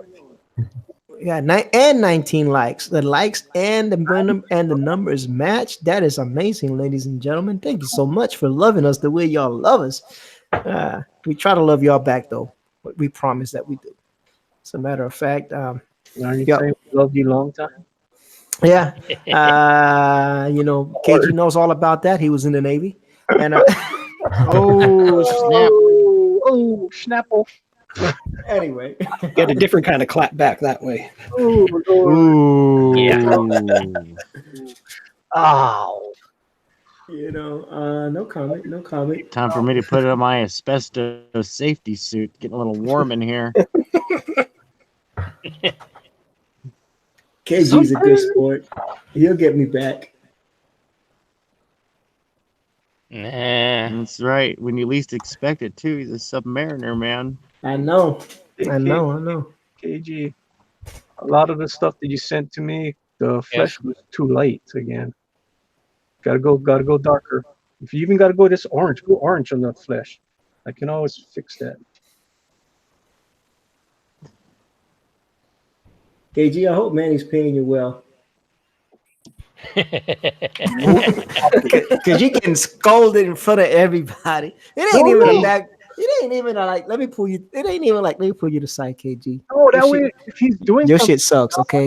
I don't want you to do something wrong, that way you can fix it right now. KG's just happy he likes peanuts.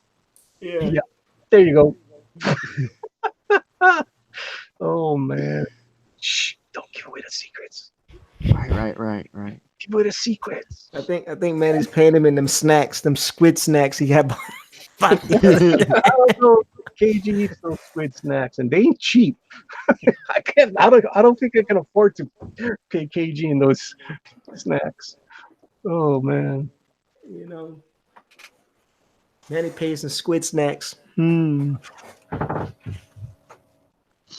Colonel says, "Yo, don't spoil it, but Godzilla is a good movie. It's a movie decent. Okay, look, I know what you meant. So, I said it was a good movie. I liked it.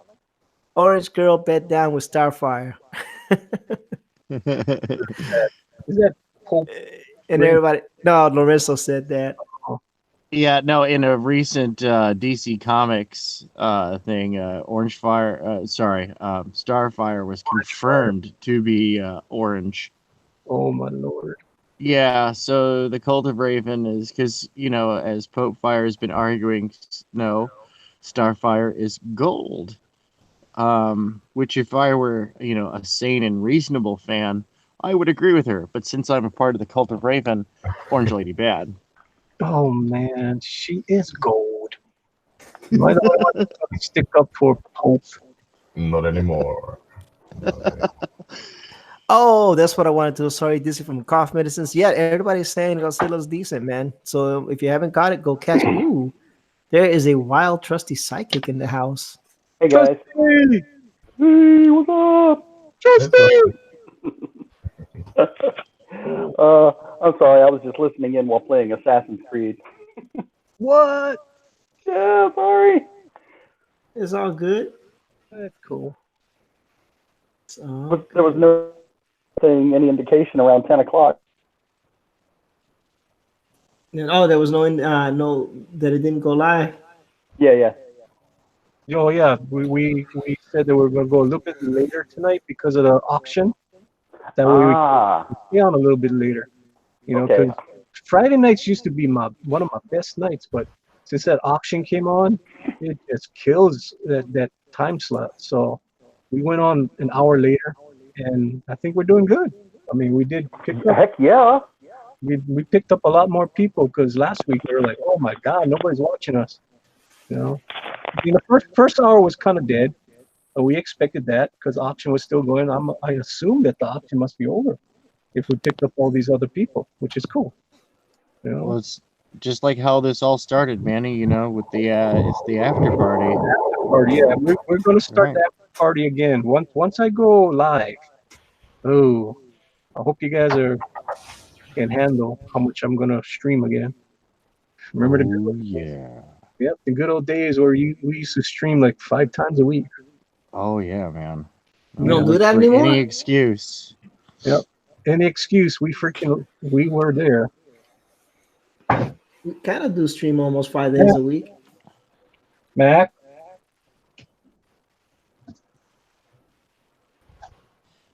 Where? McCrank says, orange, don't stir fire. Hashtag derp fire. Oh my goodness! Don't start that. That girl gonna come out of nowhere. No, she's not. She must be playing with Booster because I don't think she even What? Hey, She with Booster. she was streaming. Oh, Don't sure. tell that. Don't tell that to Jacob, man. You know, Shabby. Oh, Shabby, I'm sorry. I'm sorry. Shabby's right here. Man, you You're just making breaking the cry. man's heart. You Cookie know, with They're ice. better. you know what know. I noticed that Manny is ruthless. First, he's dogging poor KG out in public, and then he just completely blasts Shabby. Did I make you feel bad, KG? Hey, KG used to say yes, just to make Manny feel bad. fifis. Oh man, Fifis. I don't think I can hurt his fifis. I'm sorry. There's no way I can hurt KG's fifis. You hurt my feeling. Oh The man, one I had left. The only one. sorry feeling I had. Have you been manhandled? Oh, I'm sorry. It was I my like that. favoriteest feeling of them all. And now it's gone. Made me Manny feel killed unique. Touchy feely. Cool. All right, I'm gonna have to bust out a reference to finish up that, but the box work is done. Ulrich says, "Not the fifis." Right in the fifis. And then Pablo says, "Manny is being bad dog today. It's a good thing I didn't join." Oh, what an excuse there, Pablo. Man, you know Pablo. Whoa, hey, Whoa. hey, what's going on? I was a white person. Didn't you hear their mating call? Yeah. Bullet. That's a Jim Lee piece. I just borrowed it. I don't think Jim Lee knows I borrowed it, but I borrowed it, and I'm pretty sure one of these days she's gonna jump on the stream and reprimand me. But until then, actually, I'm looking forward to that. Like I'll tell Jim him. Lee, Very fine. hey, It's like, wait a minute, that would be pretty cool. Actually, yeah. Oh, come on and reprimand us. you know, Jim Lee was like, look, I need you to stop messing up my pencils. And I'm like, look, man, I'm just practicing. Just practice. And I heard you're the best penciler in the biz. But you know, you don't draw anymore. But I mean, you're doing your streams. But you know, He just did the Batman, the detective. he did the cover for Superman too. Well, he did a pretty good story. It was kind of interesting. It was a retcon thing, but it was okay. Yeah. Did you guys read it? I don't want to No. spoil. You know I don't read DC. I want to read it. I'm only reading manga right now. So what happened was Joe Chill's gun. He went and looked for the gun. He bought the gun. He took the gun and he melted the gun down, and he made it into, like, you know, for his signal. He put it behind his signal as like a bulletproof thing. So it's part of his armor now. The gun that killed his parents. It's kind of interesting. Wasn't bad. That's a neat twist. Yeah. So it wasn't bad. I kind of liked it. And of course, the artwork was fantastic. Of course, it's Jim Lee. Yeah, it's Jim Lee. Of course, the artwork was fantastic. But Wait, was that the Kevin Smith story? I don't know who wrote it, but it was the first story in the book. Let me go see. I got it right next to me.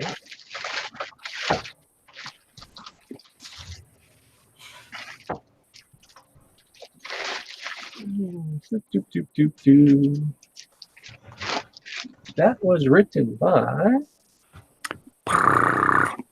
Drum roll, please. It was written by Kevin Smith. You're right.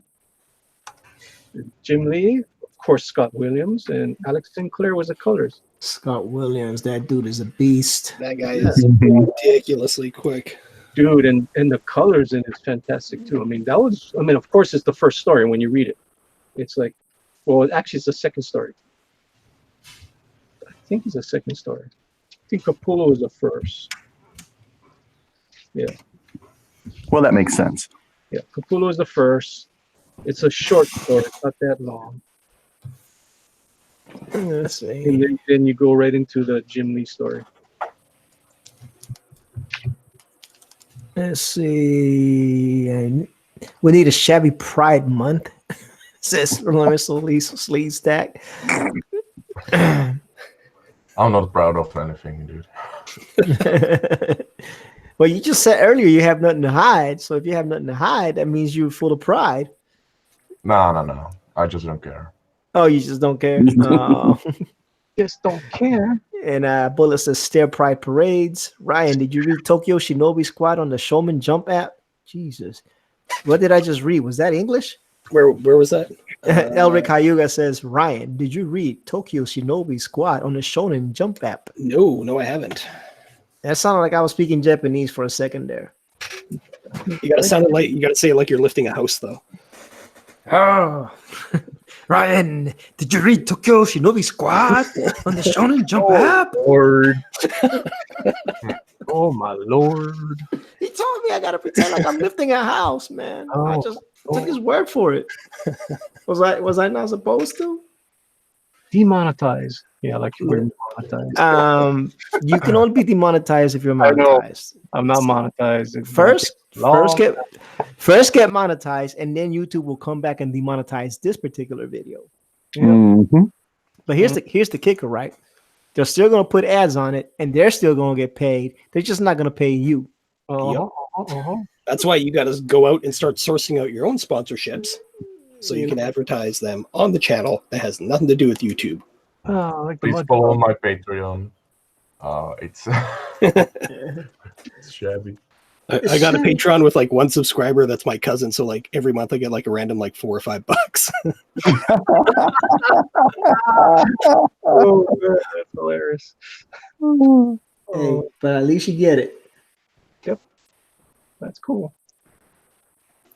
Yeah, my Patreon is actually a bunch of friends that are investing in me and in investing in some original artwork from the upcoming Scalpel Zero. Nice. Awesome. Yeah.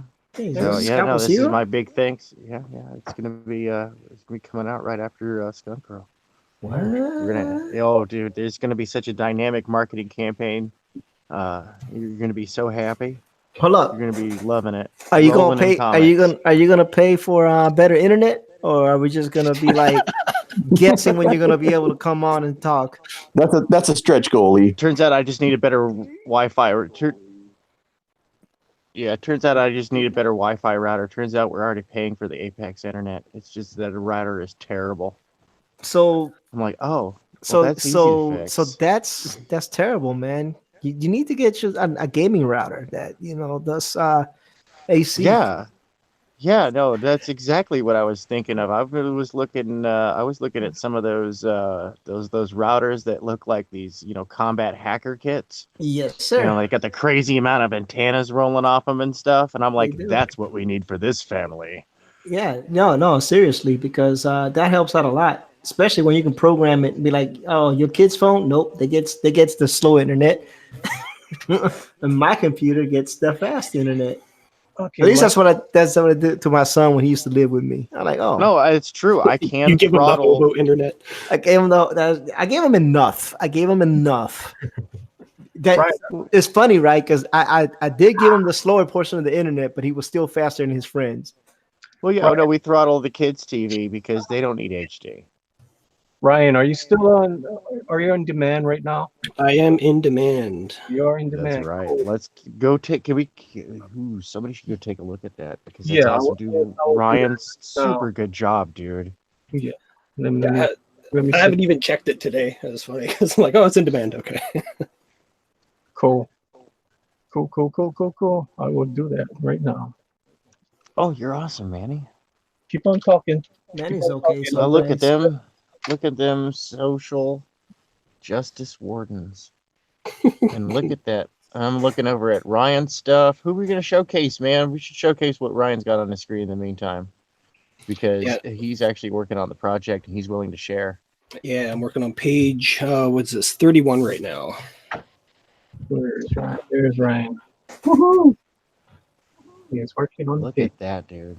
It's pretty good. I've been looking at his instead of doing my ink practices. It's pretty nice. Yeah, it's funny because like I got to keep stopping myself from over rendering everything. Right. Just because like almost 20 years of tattooing, that's all you do is just render the crap out of everything. And this whole style that I'm trying to go with is like completely away from that. Just line work, minimal black, and maybe some directional shading with lines, no cross hatching. Yeah, no, it's absolutely fantastic. This is a truly American manga. I've appreciated this since you first started letting us see what you were working on. Cool. All right, so I'm going to white box myself, and Ryan, you get to talk about your Caius right here. Alrighty. What are we looking at? 114 backers. That is awesome. Yeah, it's awesome. We're slowly inching our way toward the second stretch goal, which is the bookmark. Cool. And that is at the $8,000 mark. Cool. What was your original goal? The original goal, I set it really low. It was only 3,000. Oh, smart. Yeah, and a couple reasons for that is when you set your goal down low and you hit it really quick, it will go into the trending on Indiegogo, which will help boost it. Mm-hmm. So if anybody's like looking to start their stuff up, I would suggest keeping it a really low goal just so you can hit it and also get onto the trending onto the front page. Mines will be low. That's right. You know, go as bare bones as possible Yeah. when you're starting out, and you know, as your campaign grows and you push more copies, you get more purchasing power, which then you can transfer on down to the customers by saying, "Hey, you know, X, Y, and Z gets, you know, bookmarks." And Right. So you wanna talk about your individual tiers here? Yeah, so the individual tiers, we got the classic, single signed comic book, and as it stands right now, the comic book is 48 pages. But if we end up hitting a couple stretch goals, it'll be pushed out to 56, and if we hit the final one, it'll be pushed out to 64 pages. Nice. And you did this. You did what I am going to do. The single issue. You had a one price, and then you buy two issues, and you get a better deal. Yeah, I'm it's going to do the same thing. Yeah, the two signed comics, it's literally buy one get one half price. Pretty much, yeah. I mean, mine's is going to be a little bit more than yours, but it's the same thing. Mine's is going to be like $25 for the original issue because mine's is 80 pages. Mine's is a big book, and then for the original book plus the variant will be $40. So that's like getting for $20 a piece. So yeah, great deals there. Yeah, plus I also had to be really conservative with what I offered for stretch goals if we end up hitting those, as well as the page count, because unfortunately shipping from Canada is a pain in the butt. Mm-hmm. Very, very restricted on our actual weight and size restrictions is what we can put out, which is what, so one of the reasons why I don't have an original art tier 11 by 17 is because it bumps the price. It literally doubles the shipping. So to negate that, I had to keep everything within a certain. So basically, at that point, you're better off using a commercial shipping than using your nationalized shipping. No, it gets even worse. Yeah. Oh, that's real rough, dude. Yeah. Oh, that's nightmare world. Yeah, Canada is brutal. So it's a completely different ball game doing crowdfunding in Canada. Okay, and I like this. You got a very unique tier right here. This wood print. Yeah, there are only let's see, how many left of those? You got 39 left. 39 left, yeah. So that is a 8x10 piece of birch wood that is being printed on. And even though it's a print, each of the prints are going to be individual and unique because of the finishing process. So even though, like I said, it is a print, each one will have little unique features because of the way that I have to process the wood and the print itself. You have a sign here with one sketch cover, which is cool. There's going to be a limited amount of sketch covers. So those will be collectors unto themselves. The overall print run that I'm shooting for is 1,000 books in total. Okay. So that way there's going to be approximately 700 of the regular issue, 150 of the secret tier, and 150 of the sketch covers. Cool. And you got your ultimate art collector, which is pretty good there. It's awesome. Yeah, that's the wood print and an 8x10 finished ink drawing, a sketch card, and also the sketch cover. And I will be happy to get that. Oh, yeah. I did back that at that tier. It's awesome. And then Skunk Girl backed it at a different tier. So, jeez. Yeah, she ended up getting the secret tier, right? Yeah, she got the secret tier because I didn't sign up. See, that's the whole thing, people. When these things come out for the pre-launch, sign up. You get special things that nobody else will get. Yep. And the thing too with that is the secret tier is still available to anyone who wants to sign up. They just got to go to my website, which is kaiascomic.com. And as soon as you enter the site, the little pop-up window will happen, and you can just sign up with your email, and that'll give you access to the secret tier, as well as an 8-page preview of the book. Bear in mind, the preview of the book was originally meant for mobile, so it's formatted a little bit different. And of course, if you guys have not seen this awesome trailer, please go see the trailer. The music is awesome. The trailer is just crazy. It's one of the best trailers out there for a crowdfunding. One of the best. Jeez, Yeah, no, it is, seriously. This is the best one I've seen Yeah. yet for a comic. I'm like, so when's the anime coming out? Yeah, it's like, I'm like, so when is this going to be on Netflix? mhm. No, not Netflix. Anyway, Oh, Yeah, Netflix does good anime. They have the money for the animation department. It was pretty funny because the company that I was working for last, they had their Netflix deal, and they actually had the Netflix people come in at one time, and I was like, oh man, I got to find out who these people are. They made damn sure the working staff did not interact with them whatsoever. Cool. And since Yeah, we're no, here, it's beautiful. It's so beautiful. I might as well put a plug in for me. Unbreathable Skunk Girl pre-launch page is up there, people. Just gotta sign up, Yeah. and you guys will be able to get an exclusive trading card and exclusive pinup when you back the book. Only people that sign up for it is going to be able to get it. This is not so. Once it's done, it's done. Once how the many campaign people starts- you have signed up, Manny? I do not know. I need to ask Ryan some questions about that. Yeah, you can ask me once we're done here and stuff like that. But if you guys go to the page, I do have one page. This is just a mock-up page right now. That doesn't mean that this is going to be the finished artwork. Just gives a little background on her costume and some of her powers, and you get to meet the family. You get to meet Skunky, of course, with Stink, Stank, and Stunk. And some people have seen some of the pages behind the scenes, and these skunks are awesome. They do some pretty cool things. So it's gonna be fun. This is a fun book. Nobody's gonna be sipping lattes, okay? No, it really is a fun book. I can say that it's got that Silver Age level of let's have fun and tell a story, but it's got that 80s level of of quality of story. There's actually a story there. Yeah. But that whole 90s level of, dude, let's get into it, extreme awesome action and cool setups and stuff. So you don't want to miss out on this. This is like draws from like the best of the comics from across the ages. Yeah. So what you guys saw tonight? You guys saw the flats. I'll take all those flats, and you guys can see what the kind of pretty much is what the finished artwork is going to be. Very pinup style. Total coloring. It's not going to be just flats. So it just starts off at flats, and I just got to go work on it. And I got 85 days to finish up the coloring. So that's what we're doing right now. And of course, when you go over there, you guys can go click on the video, and the video is the teaser trailer that I remastered last week.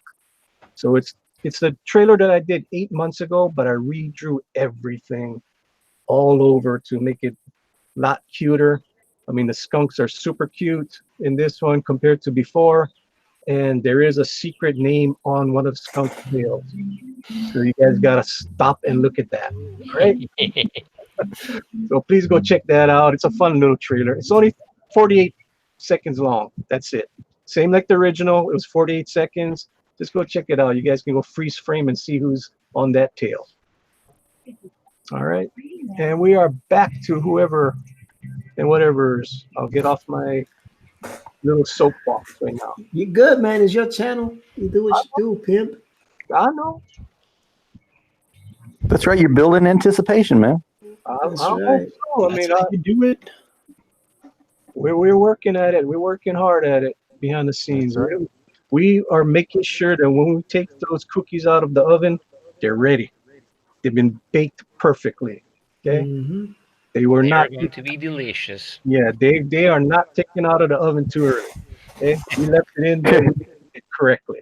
And then we'll be your little skunk scouts and go door to door selling the cookies. are already doing that for me. That's the amazing thing. I mean, when I wake up in the morning and my wife's telling me about, oh, you got to go check out what Flip just did for you on Twitter. I'm like, what are you talking about? Yeah, go check out the little thing that he did. He put that GIF out there, the little skunk girl hitting that back button, back. And That then thing was so cute. Yeah. and then Poke Fire takes it. She takes the back button and then she takes my Skunk Girl videos, my Skunk Girl dancing, and she makes a dance video, which is super awesome. She doesn't even tell me that she did that. I gotta Nope. find out from everybody else. Hey, No, but actually, she did tell you she was gonna do it. You just didn't pay attention. I don't go on Twitter. That's why. That's the whole No, thing. no, she told you on the stream. Well, she said she was gonna do something, but I didn't know what she was gonna do. See, You the know? fun thing with your project, Manny, is that you're gonna have cosplay chicks doing Oh, work for you. that would be awesome. Oh no, it will happen. See, this Oh, is yes. this is Gonna one of the happen. other secrets that if you make characters cosplayable, Oh, it just happens. Well, the I'm whole already thing is thinking my costume. we're trying to figure out the tail, though. That's the whole thing. That's not your job. That's their Yeah, job. but well, Trust me, they'll figure They'll it out. figure Oh it my out. goodness. No, it's like, but Manny wants to build the custom. Is what he's saying. what, for myself? No, not for you. That's You said you right. want. He's gonna crossplay. Oh, I mean, It's more called like cross crossplay. dress. we can't go there. Come on now. No, we don't call it cross dressing. That at that point we call it crossplay. Oh, crossplay. All right. Yeah.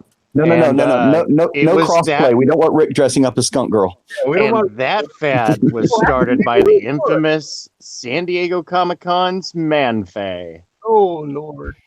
You know, if Rick did want to do it, more power to him. If he wants to go do that, he has cosplayed other characters before. That would be cool. Yeah, but hopefully,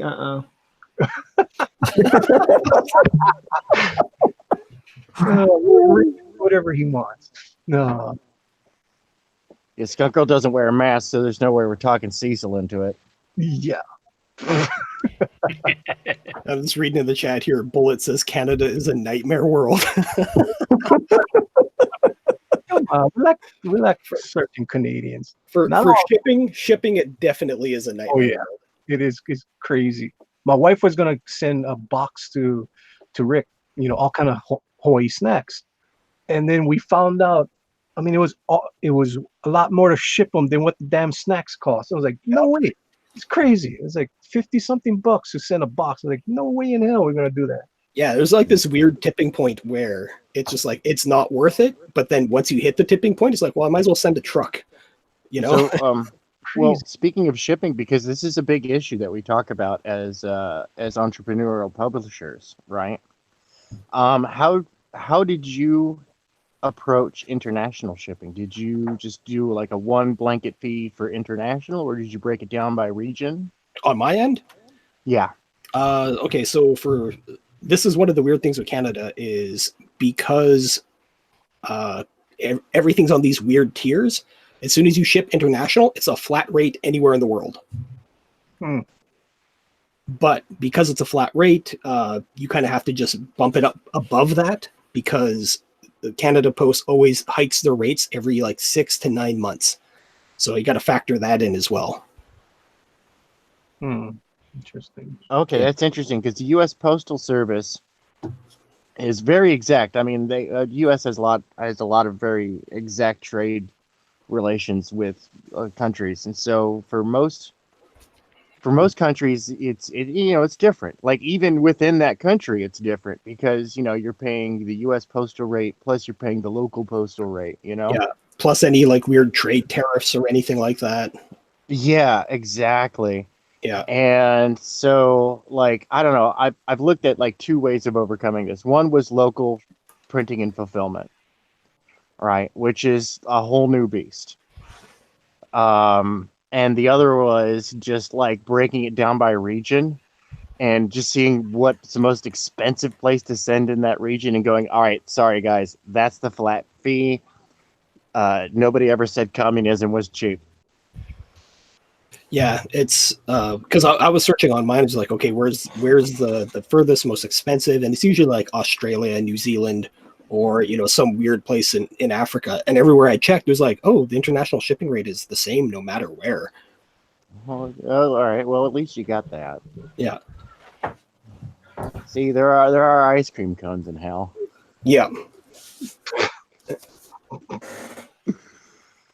Unfortunately, all mayonnaise flavored, unfortunately.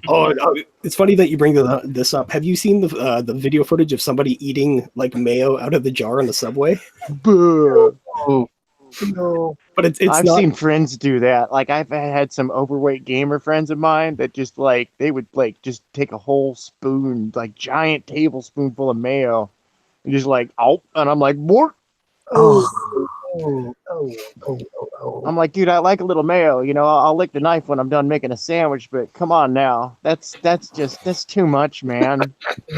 Dude, I love mayo too, but I wouldn't do that. Oh God, it's crazy. The video I I saw. tried that once as a kid. You know, Yeah, you learned real quick. Eh? You're like, nope, don't like it that much. no, that was not worth the $5. Hey, dude, I've eaten a ball of wasabi for 20. All right, Dude, I like to make money. I did that with the Chinese mustard. Oh yeah, Ooh. dude. I ate a bucket of that. Good. Yeah, I did that. Then I puked after. No, if you don't keep it in, it don't count. Yeah, no, that's a refund. Ugh. It was disgusting. Stupid thing we do in high school. Remember, you got to keep it in 1 minute for every $1. Well, I kept it in for a lot more than a minute, that's for sure. Ugh. Man, said they never see me sweat, but they saw me puke. Poor Manny. Ugh. And then Chrono said that reminds me of the time that someone in CG ate a whole stick of margarine. Look at that. I don't remember. I kind of remember vaguely. Yeah, weren't they trying to get Nasser to Yeah, put it? That's it. Yeah. To do it, but I don't think he did it though. No, No. he won't even lick the butter, dude. We will settle for him just licking the butter at this point. Just lick the butter, Nasser. Lick the Hashtag butter. Do it. His diet's already bad enough. What can it hurt? I mean, come on, dude. It's just a little butter. Put it in your mouth. Caress it. It's a little Take a butter. chomp. Chew thoroughly. Is that what you call it, Tank? Little butter? Little butter. You know. Paula Deen it up a little bit without the racism. Oh Lord. Oh Lordy. Paula Deen. Oh man. Oh Lord. The things that happen on Manny's channel. Why did you go with Paula Deen, dude? Cause butter, man. That's who I think of. Like, hey, add a little sherry, Julia Child. Yep. Spice it up a notch, Emerald. You know, it's Damn. effing raw, Gordon Ramsay. They're just, and if somebody can cook, so can you. It's got to be Martin Yan. Yan can cook, so can you. Yes, sir. Love that show. Heck yeah. No, there's just some things that are synonymous with certain chefs. And as we know, all people are terrible somewhere deep down inside. It's, it's all how we deal with it. The world according to Tank. You dig deep enough, man, you're going to find something rotten. Oh, Lord. It's really scary when you look at yourself in that manner. You're like, oh, dude, I'm messed up. Oh, Lord. They definitely wouldn't want to know one of the guys that I work with. Oh, Lord. Oh, Lord. Don't even go there, KG. Is his name Manny KG? No. I think it is KG. Don't even go there. Oh, Lord. No, talk about the butter. The butter? Yeah. Did somebody eat butter? No, you know what Nandings is, right? Yeah. Nanding. Well, this guy would take one of those and put like a quarter stick of butter in it. Ew. Eat it. Nanding is just tell everybody what Nanding is, KG. And Nanding is basically just like a Filipino like bread with butter in it. Yeah, pretty much. It's just all it is, just a little bread roll. That's it. And it's Yeah. already buttered. It's like you don't have to put any more butter on it. The Yeah, hell? like see, They're like, don't hold me back. Yeah, it's like it's already buttered, and what the hell? It's crazy. he puts quarter stick in and eats it. Ew. Yeah. That's just way too much. Dude, you can't do that. Double That's it. disgusting. Dude, you put too much butter and popcorn. It's disgusting. It's fun for like the first couple handfuls, and after that, it's like, ugh. It's just like digging your hand in some kind of stew. Yeah, I always actually. It's funny. I always bring a glove when I go to the movie theater so I can eat the buttery popcorn. Oh, Serious? dude.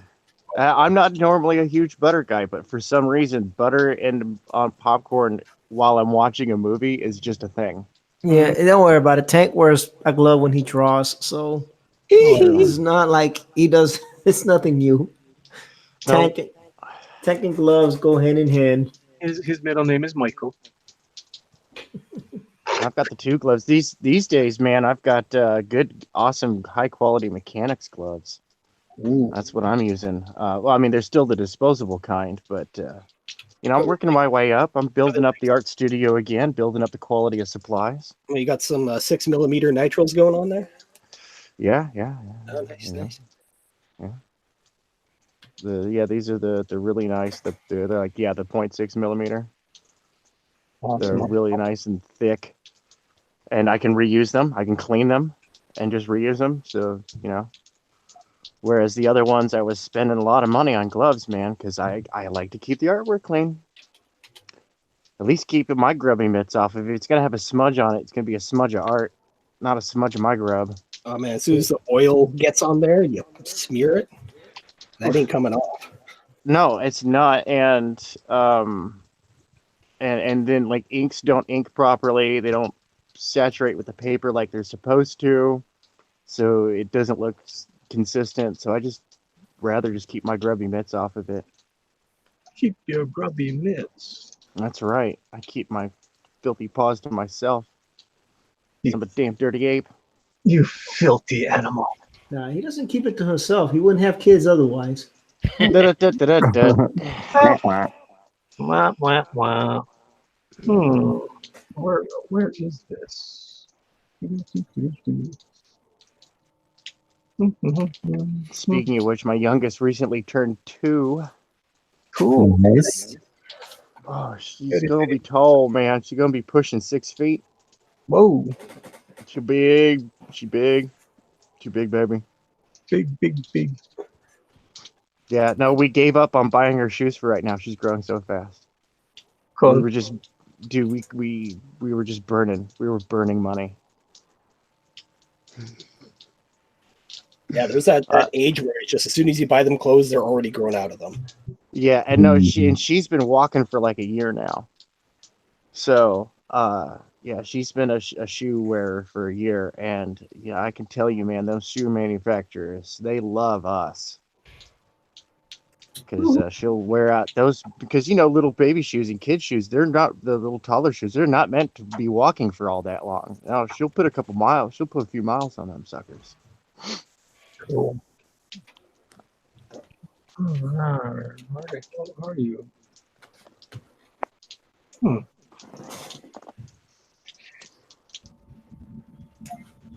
What's going on in the chat? It's quiet or something? I'm looking at reference for something, so I'm not looking at the chat. They talk about butter, Cheetos with forks. I know he eats them with a glove. As long as the gloves are latex, I'm okay with it. Terrible twos. They are fingerless gloves, but then he has to lick his fingers. And yeah, so you asked, and there you go. They're talking about your popcorn habit with your gloves. That's right, my filthy popcorn gloved habit. Oh, filthy. Lorenzo says, I saw Bullet mention Cheetos. I'm literally shaking. Cheetos are orange like Starfire. Triggered.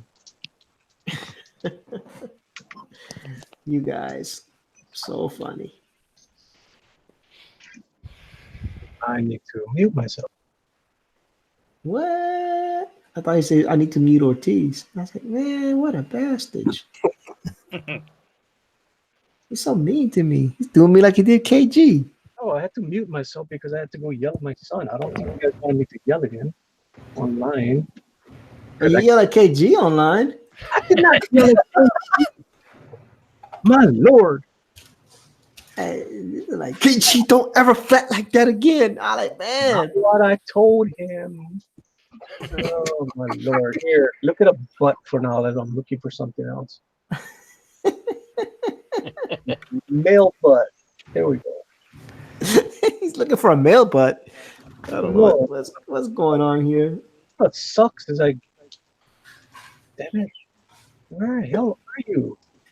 All right, everyone. I have got to get out of here. It is 1:15 in the morning, so I'm calling it a night.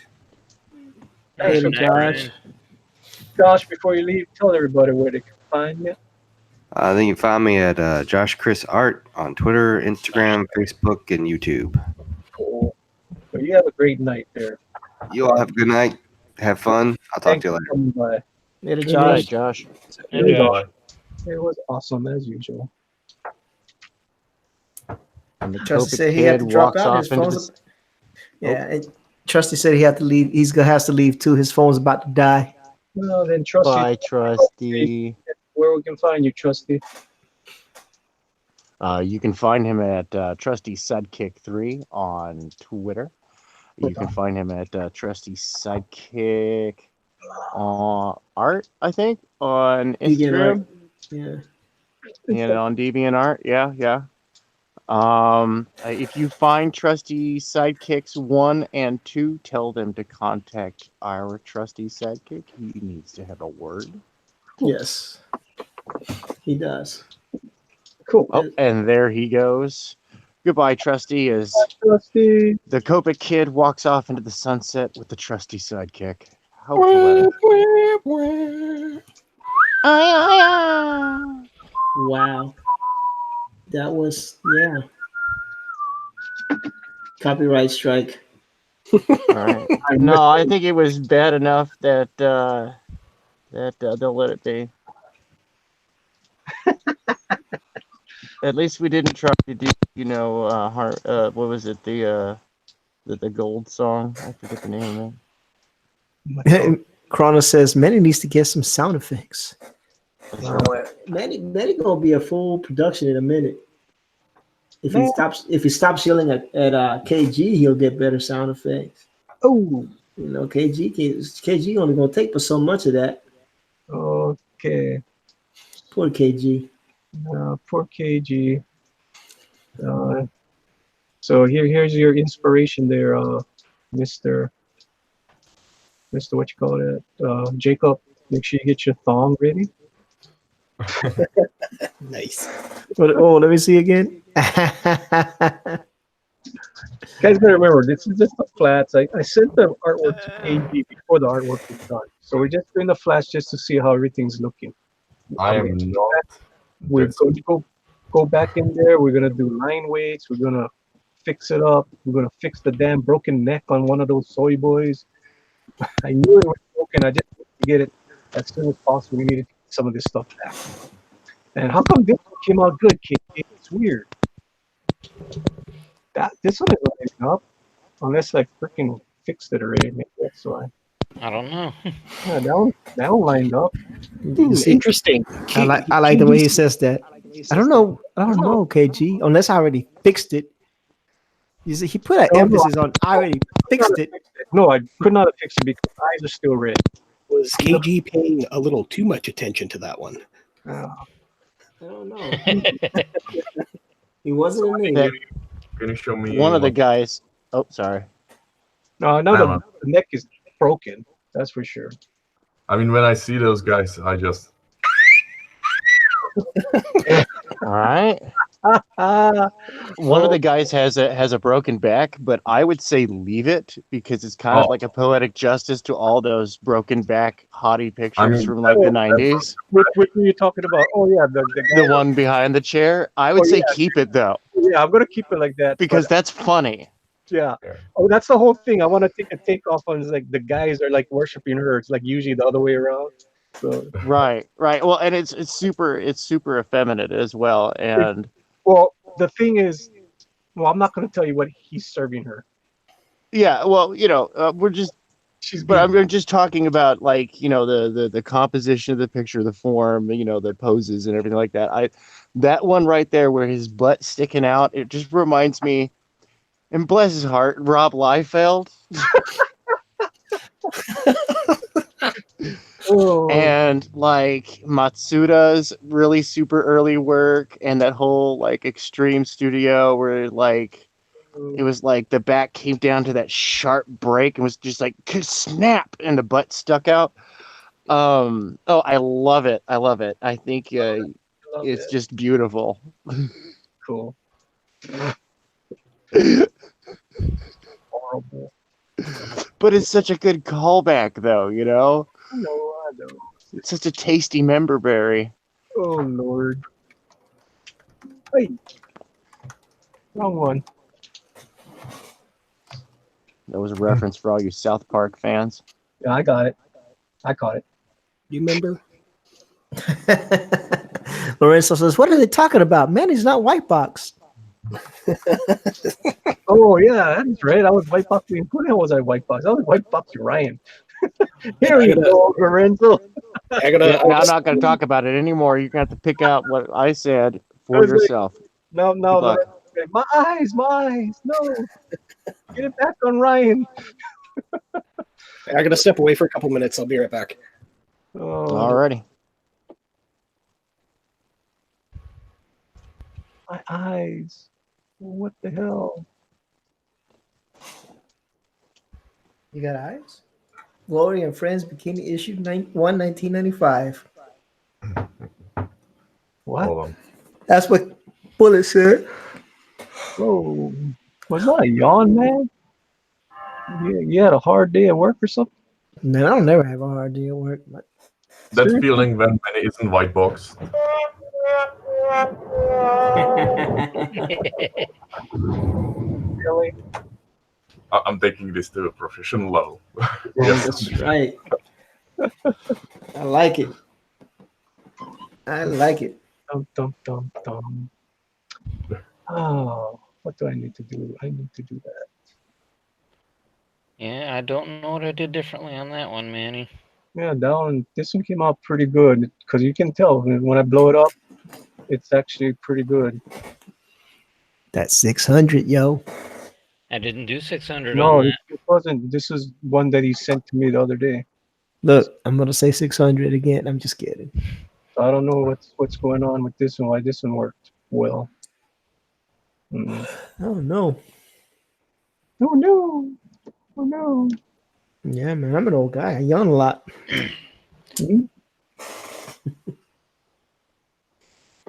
Yeah, unless the only thing I can think of that I may have done differently is the way I was saving it. Could be. That could be. Because when I was copying it, Mm-hmm. I was putting it into paint, then I was shrinking it down. Why are you shrinking it? Don't shrink. Whatever you're. Yeah, don't shrink it. Maybe that's another reason too. You're shrinking it, then I got to bring it. I'm bringing it in. Yeah.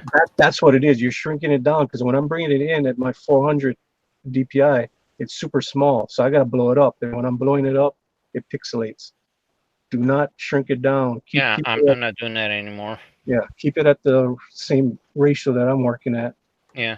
That could be it. That's the ticket right there. There, got to be the same. If I'm at my page size is 8.5 by 11 at 400 DPI. That's what I'm working at.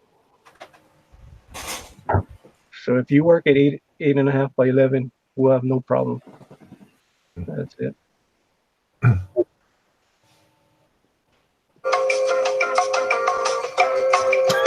Chevy. Oh man. I'm just filling out the Sounds like a Yeah, we need to learn how to use OBS because we can plug in things like soundboards to that stuff. Yeah. eventually we're going. That'd be fun.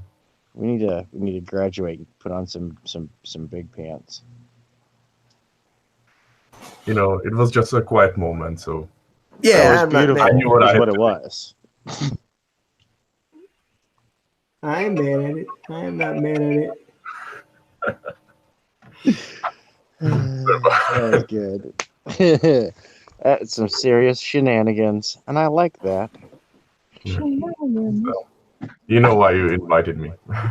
Of course, because Shabbylicious.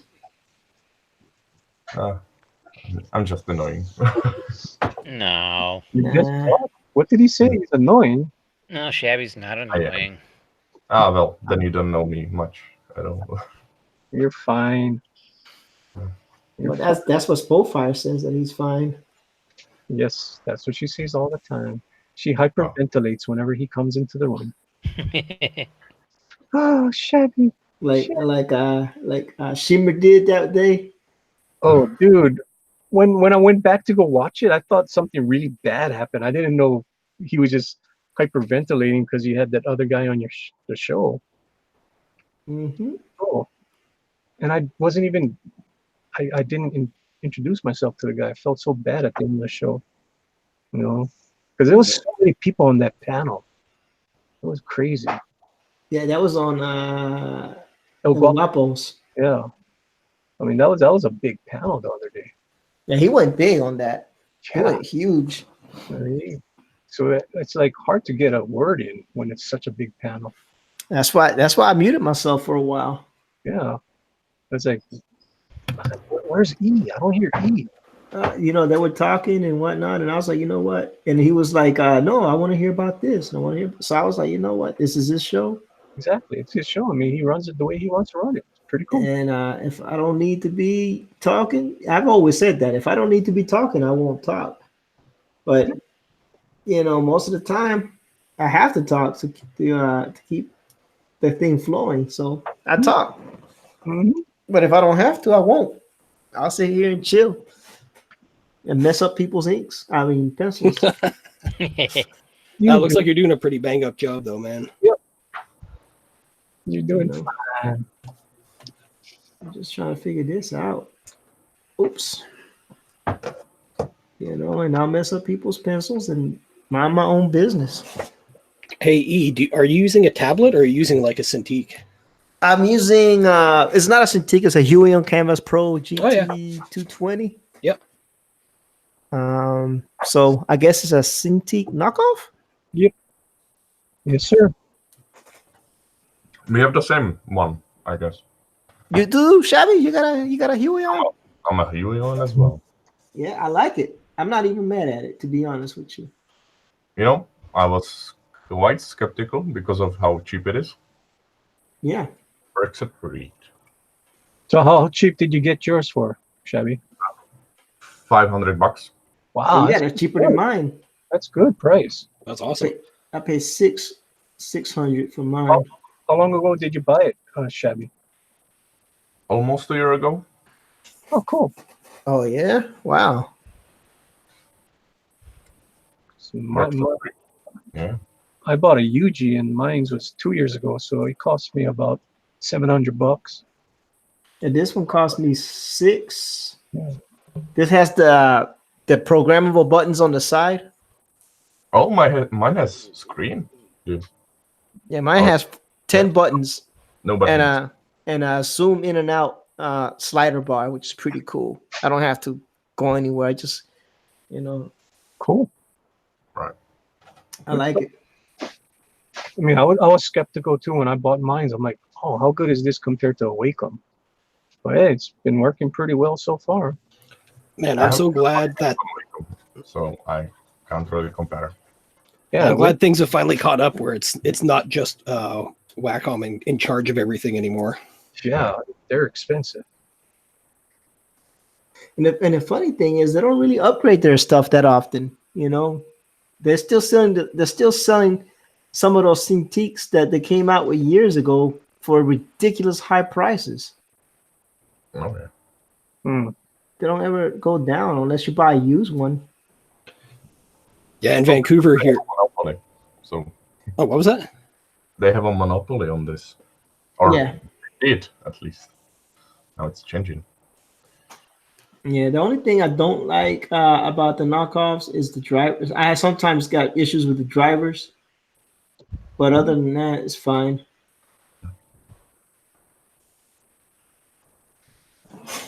Like I had some driver issues, like with my on my Surface Pro. For some reason, the drivers don't work too well. Mm. The only thing that I got that I don't like is I can't open up my other monitor because it just doesn't want to cooperate with the other monitor. I have this problem. KG said he doesn't have the problem, but I can't use dual monitors. It's weird. Okay. That's the I driver. I have both monitors and it works at 3. Yeah, me too. I've tried how many times and I can't do it. It's weird. It's interesting. Bullet says it ticks at the same driver issues. Oh wow, that's crazy. No, but for like the Huion, I can't have any other tablet driver on. Like if I had a Cintiq, I had to uninstall the Cintiq drivers, and then I can use the Huion drivers. My Huion costs like $900 because of import taxes and stuff. Yeah, no. I paid $600, but the Huion originally cost $800. But May of last year, which I bought it for my birthday. Well, my wife bought it for my birthday. May of last year, they dropped it. They dropped it from 8 to 6 on Amazon, and I just went ahead and pulled the trigger. Oh, awesome.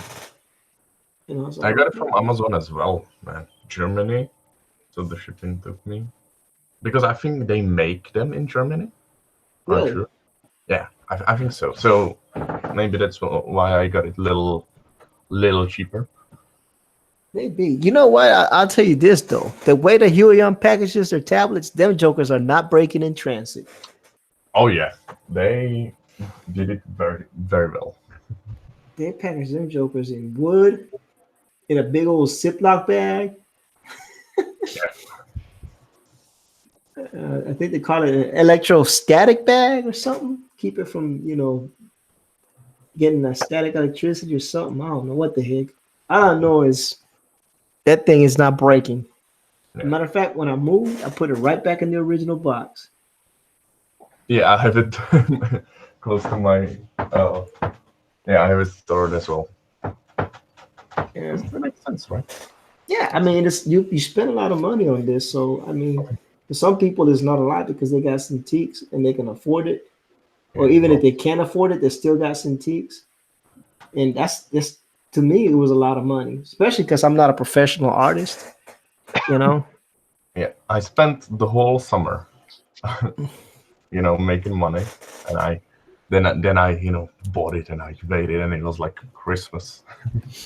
Just now I can finally draw. Oh, it's such worth the investment being able to draw on screen. Oh yeah, because like right now, like I have a dark room. It's not dark because it's just not a well lit room. So right now, there's no light. The only two lights are the monitor from my laptop, which I'm watching the Hangouts and the people talking on the chat, and the light from my Huion. That's it. And I don't even I don't have to worry about trying to have lights on, and it's my hand casting a shadow or whatever.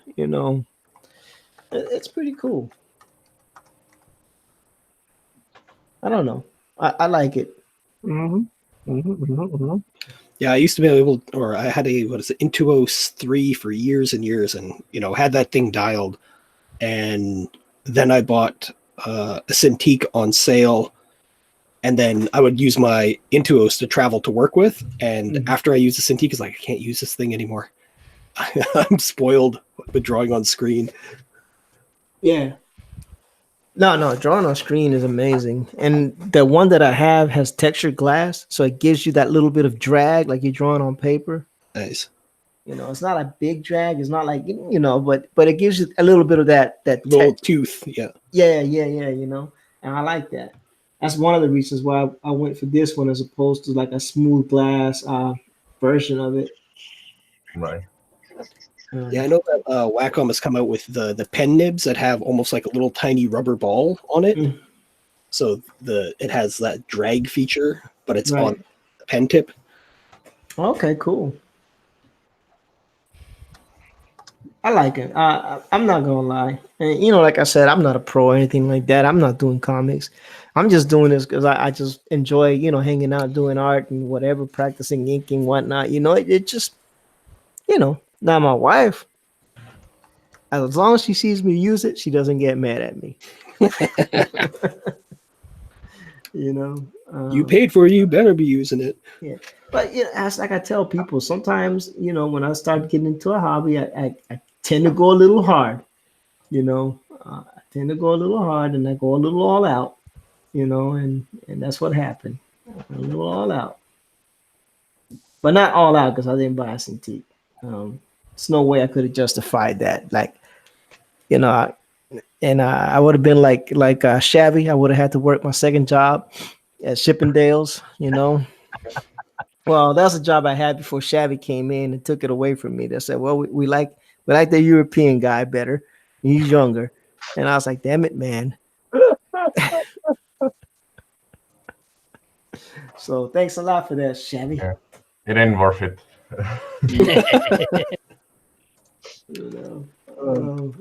That did work.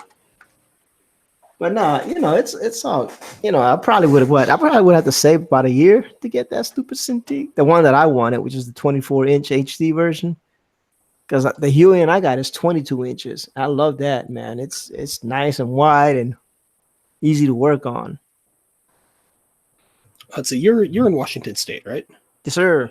Yeah. So I would almost suggest looking at the Craigslist in Vancouver, British Columbia, because there is such a high turnover of Cintiqs because of the entertainment industry up here. That's how I got mine.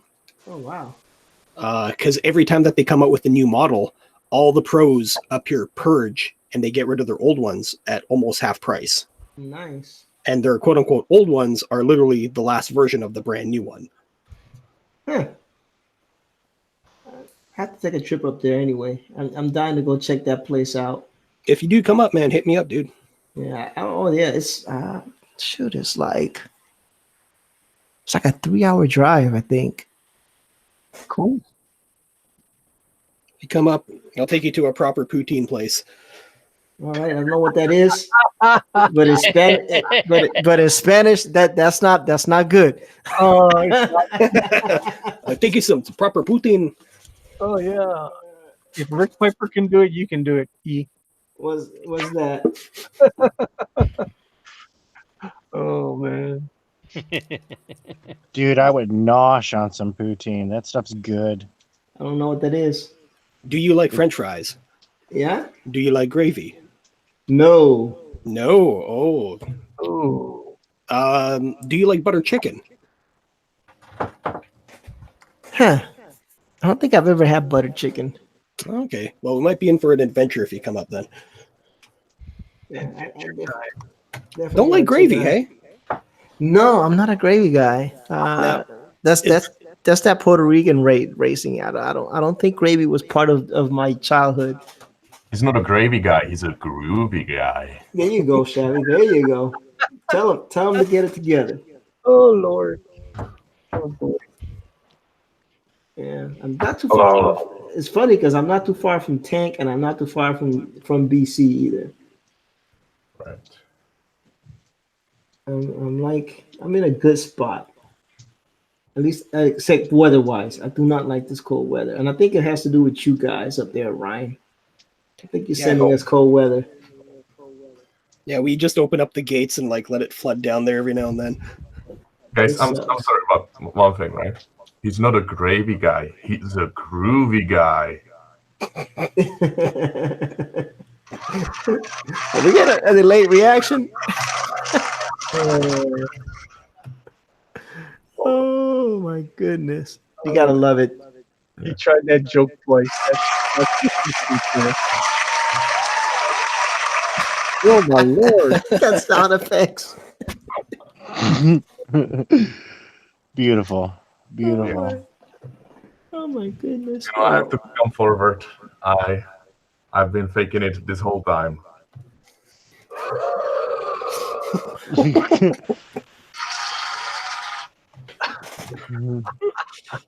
Oh, that's great.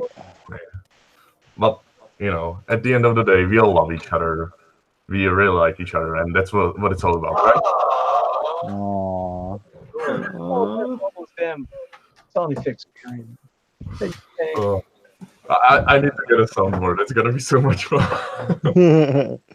Saying they got those kind of stuff for like OBS. We need to graduate. I don't know When, how. like, somebody gets kicked out of the chat, Manny can flush a toilet. Oh boy, I was a chat bit tonight. Chad is doing good. Rick is competing from Chevy. I see. It's doing good, man. It's doing good. But I am gonna tap out. Well, what time is it? I It's think 10:40 on my time. oh, Lord. Well, you need to rest since you're early on my show, right? That's in a few hours. Oh, what time is your show? I'm kidding. I'll probably won't do it today. Oh, okay. Because I think I was supposed to go somewhere tomorrow morning. I forgot. Yeah. What time is your show, Chevy? Usually it's in few hours. 10 hours. Cool. Yeah, but today it won't be because I have some family stuff. And I don't know what to draw. I don't know how to draw anymore. I forgot it all. You didn't forget. Uh-oh. Oh, What? yeah. What's uh-oh? No, I've been stuck a little bit on stuff just because I don't really like what I'm putting out. Yeah, that's what Profile was saying. She doesn't like what you're putting out either. Oh, hold on. Let me get a sound effect for that. Lord have mercy.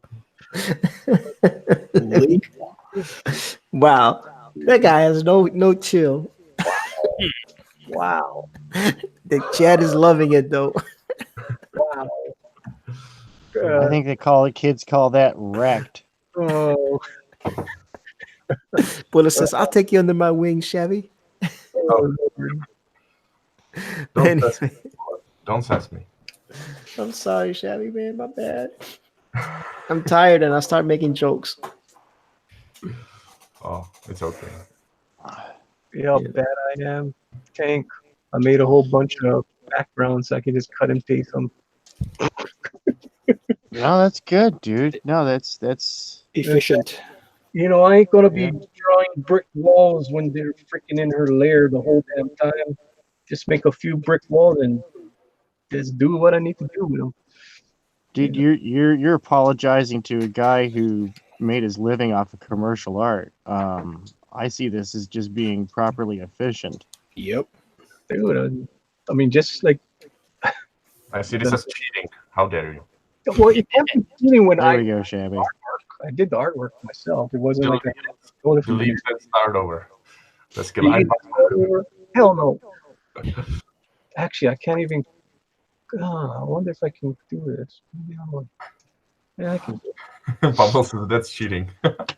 Yeah, right, Pablo. How is it cheating when I made the brick wall myself? No, he didn't. He used Clip Studio to do it. Well, that's true. It was drawn. Yeah, it was drawn in Clip Studio. Actually, no, it was drawn on paper first, and then I scanned it in, then I manipulated it in Clip Studio. Yeah. Well, I'm out of here, fellas. Y'all have a good one. You know what? all right, man. I think it's time for us to go. Unfortunately, we don't have Josh Chris to send us off at the end. Darn it.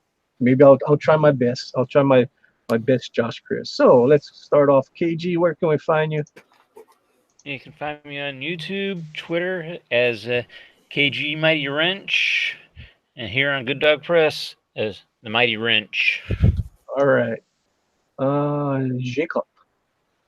Well, you can find me on Twitter at ShebyJ. Also on Instagram and YouTube. So you can catch me there. I'd love to chat with you. So hop on. Cool. Let's see who else we need to go to. We can go to Ryan. Everybody can find me on all my social media at the Ryan Cardinal. That's Twitter, Twitch, Instagram, YouTube, all that fun stuff. And if you want, you can go check out caiuscomic.com and sign up to the secret perk and get an 8-page preview of the comic that's now available on demand on Indiegogo. That's Caius, A Story of Blood and Stone. Awesome. I like it. ERTs. Well, my name is Ortiz. I can find at Ortiz on YouTube, Ortiz Arts on Instagram and Facebook, colorblind_E on Twitter. And of course, I can be found here on Good Dog Press on Mondays and Fridays. And you can find me on my channel on Tuesdays and Thursdays. Thank you all for having me. God bless and good night. And Bill, you can tell everybody where they can find you because we're just going to close down. Bill just jumped in. That's funny. Tank. You guys can find me here every Monday and Friday. You can also find me on Instagram and Twitter at /TankFerretArt. Cool. And you can find me, of course. I'm Manny from Good Dog Press, and you guys can go over to the Indiegogo pre-launch page and go sign up for the newsletter and all the goodies that you can get by just signing up. It doesn't cost you guys anything. You are not obligated to anything, but it's cool. Just go over there and sign up for some exclusive pinup and card. The unbreathable Skunk Girl. You don't even have to put that in. Just put in Skunk Girl, and it will take you right to the Skunk Girl page. Just scroll down, you'll find it. All right, and thank you guys for coming in here. Bill, sorry that we're gonna close down. You want to say anything before we leave? And you may not be here. All right, so we will see you guys again on Monday night, 10 p.m. Thank you guys for coming, and aloha all. Bye-bye. Night, everybody. Peace.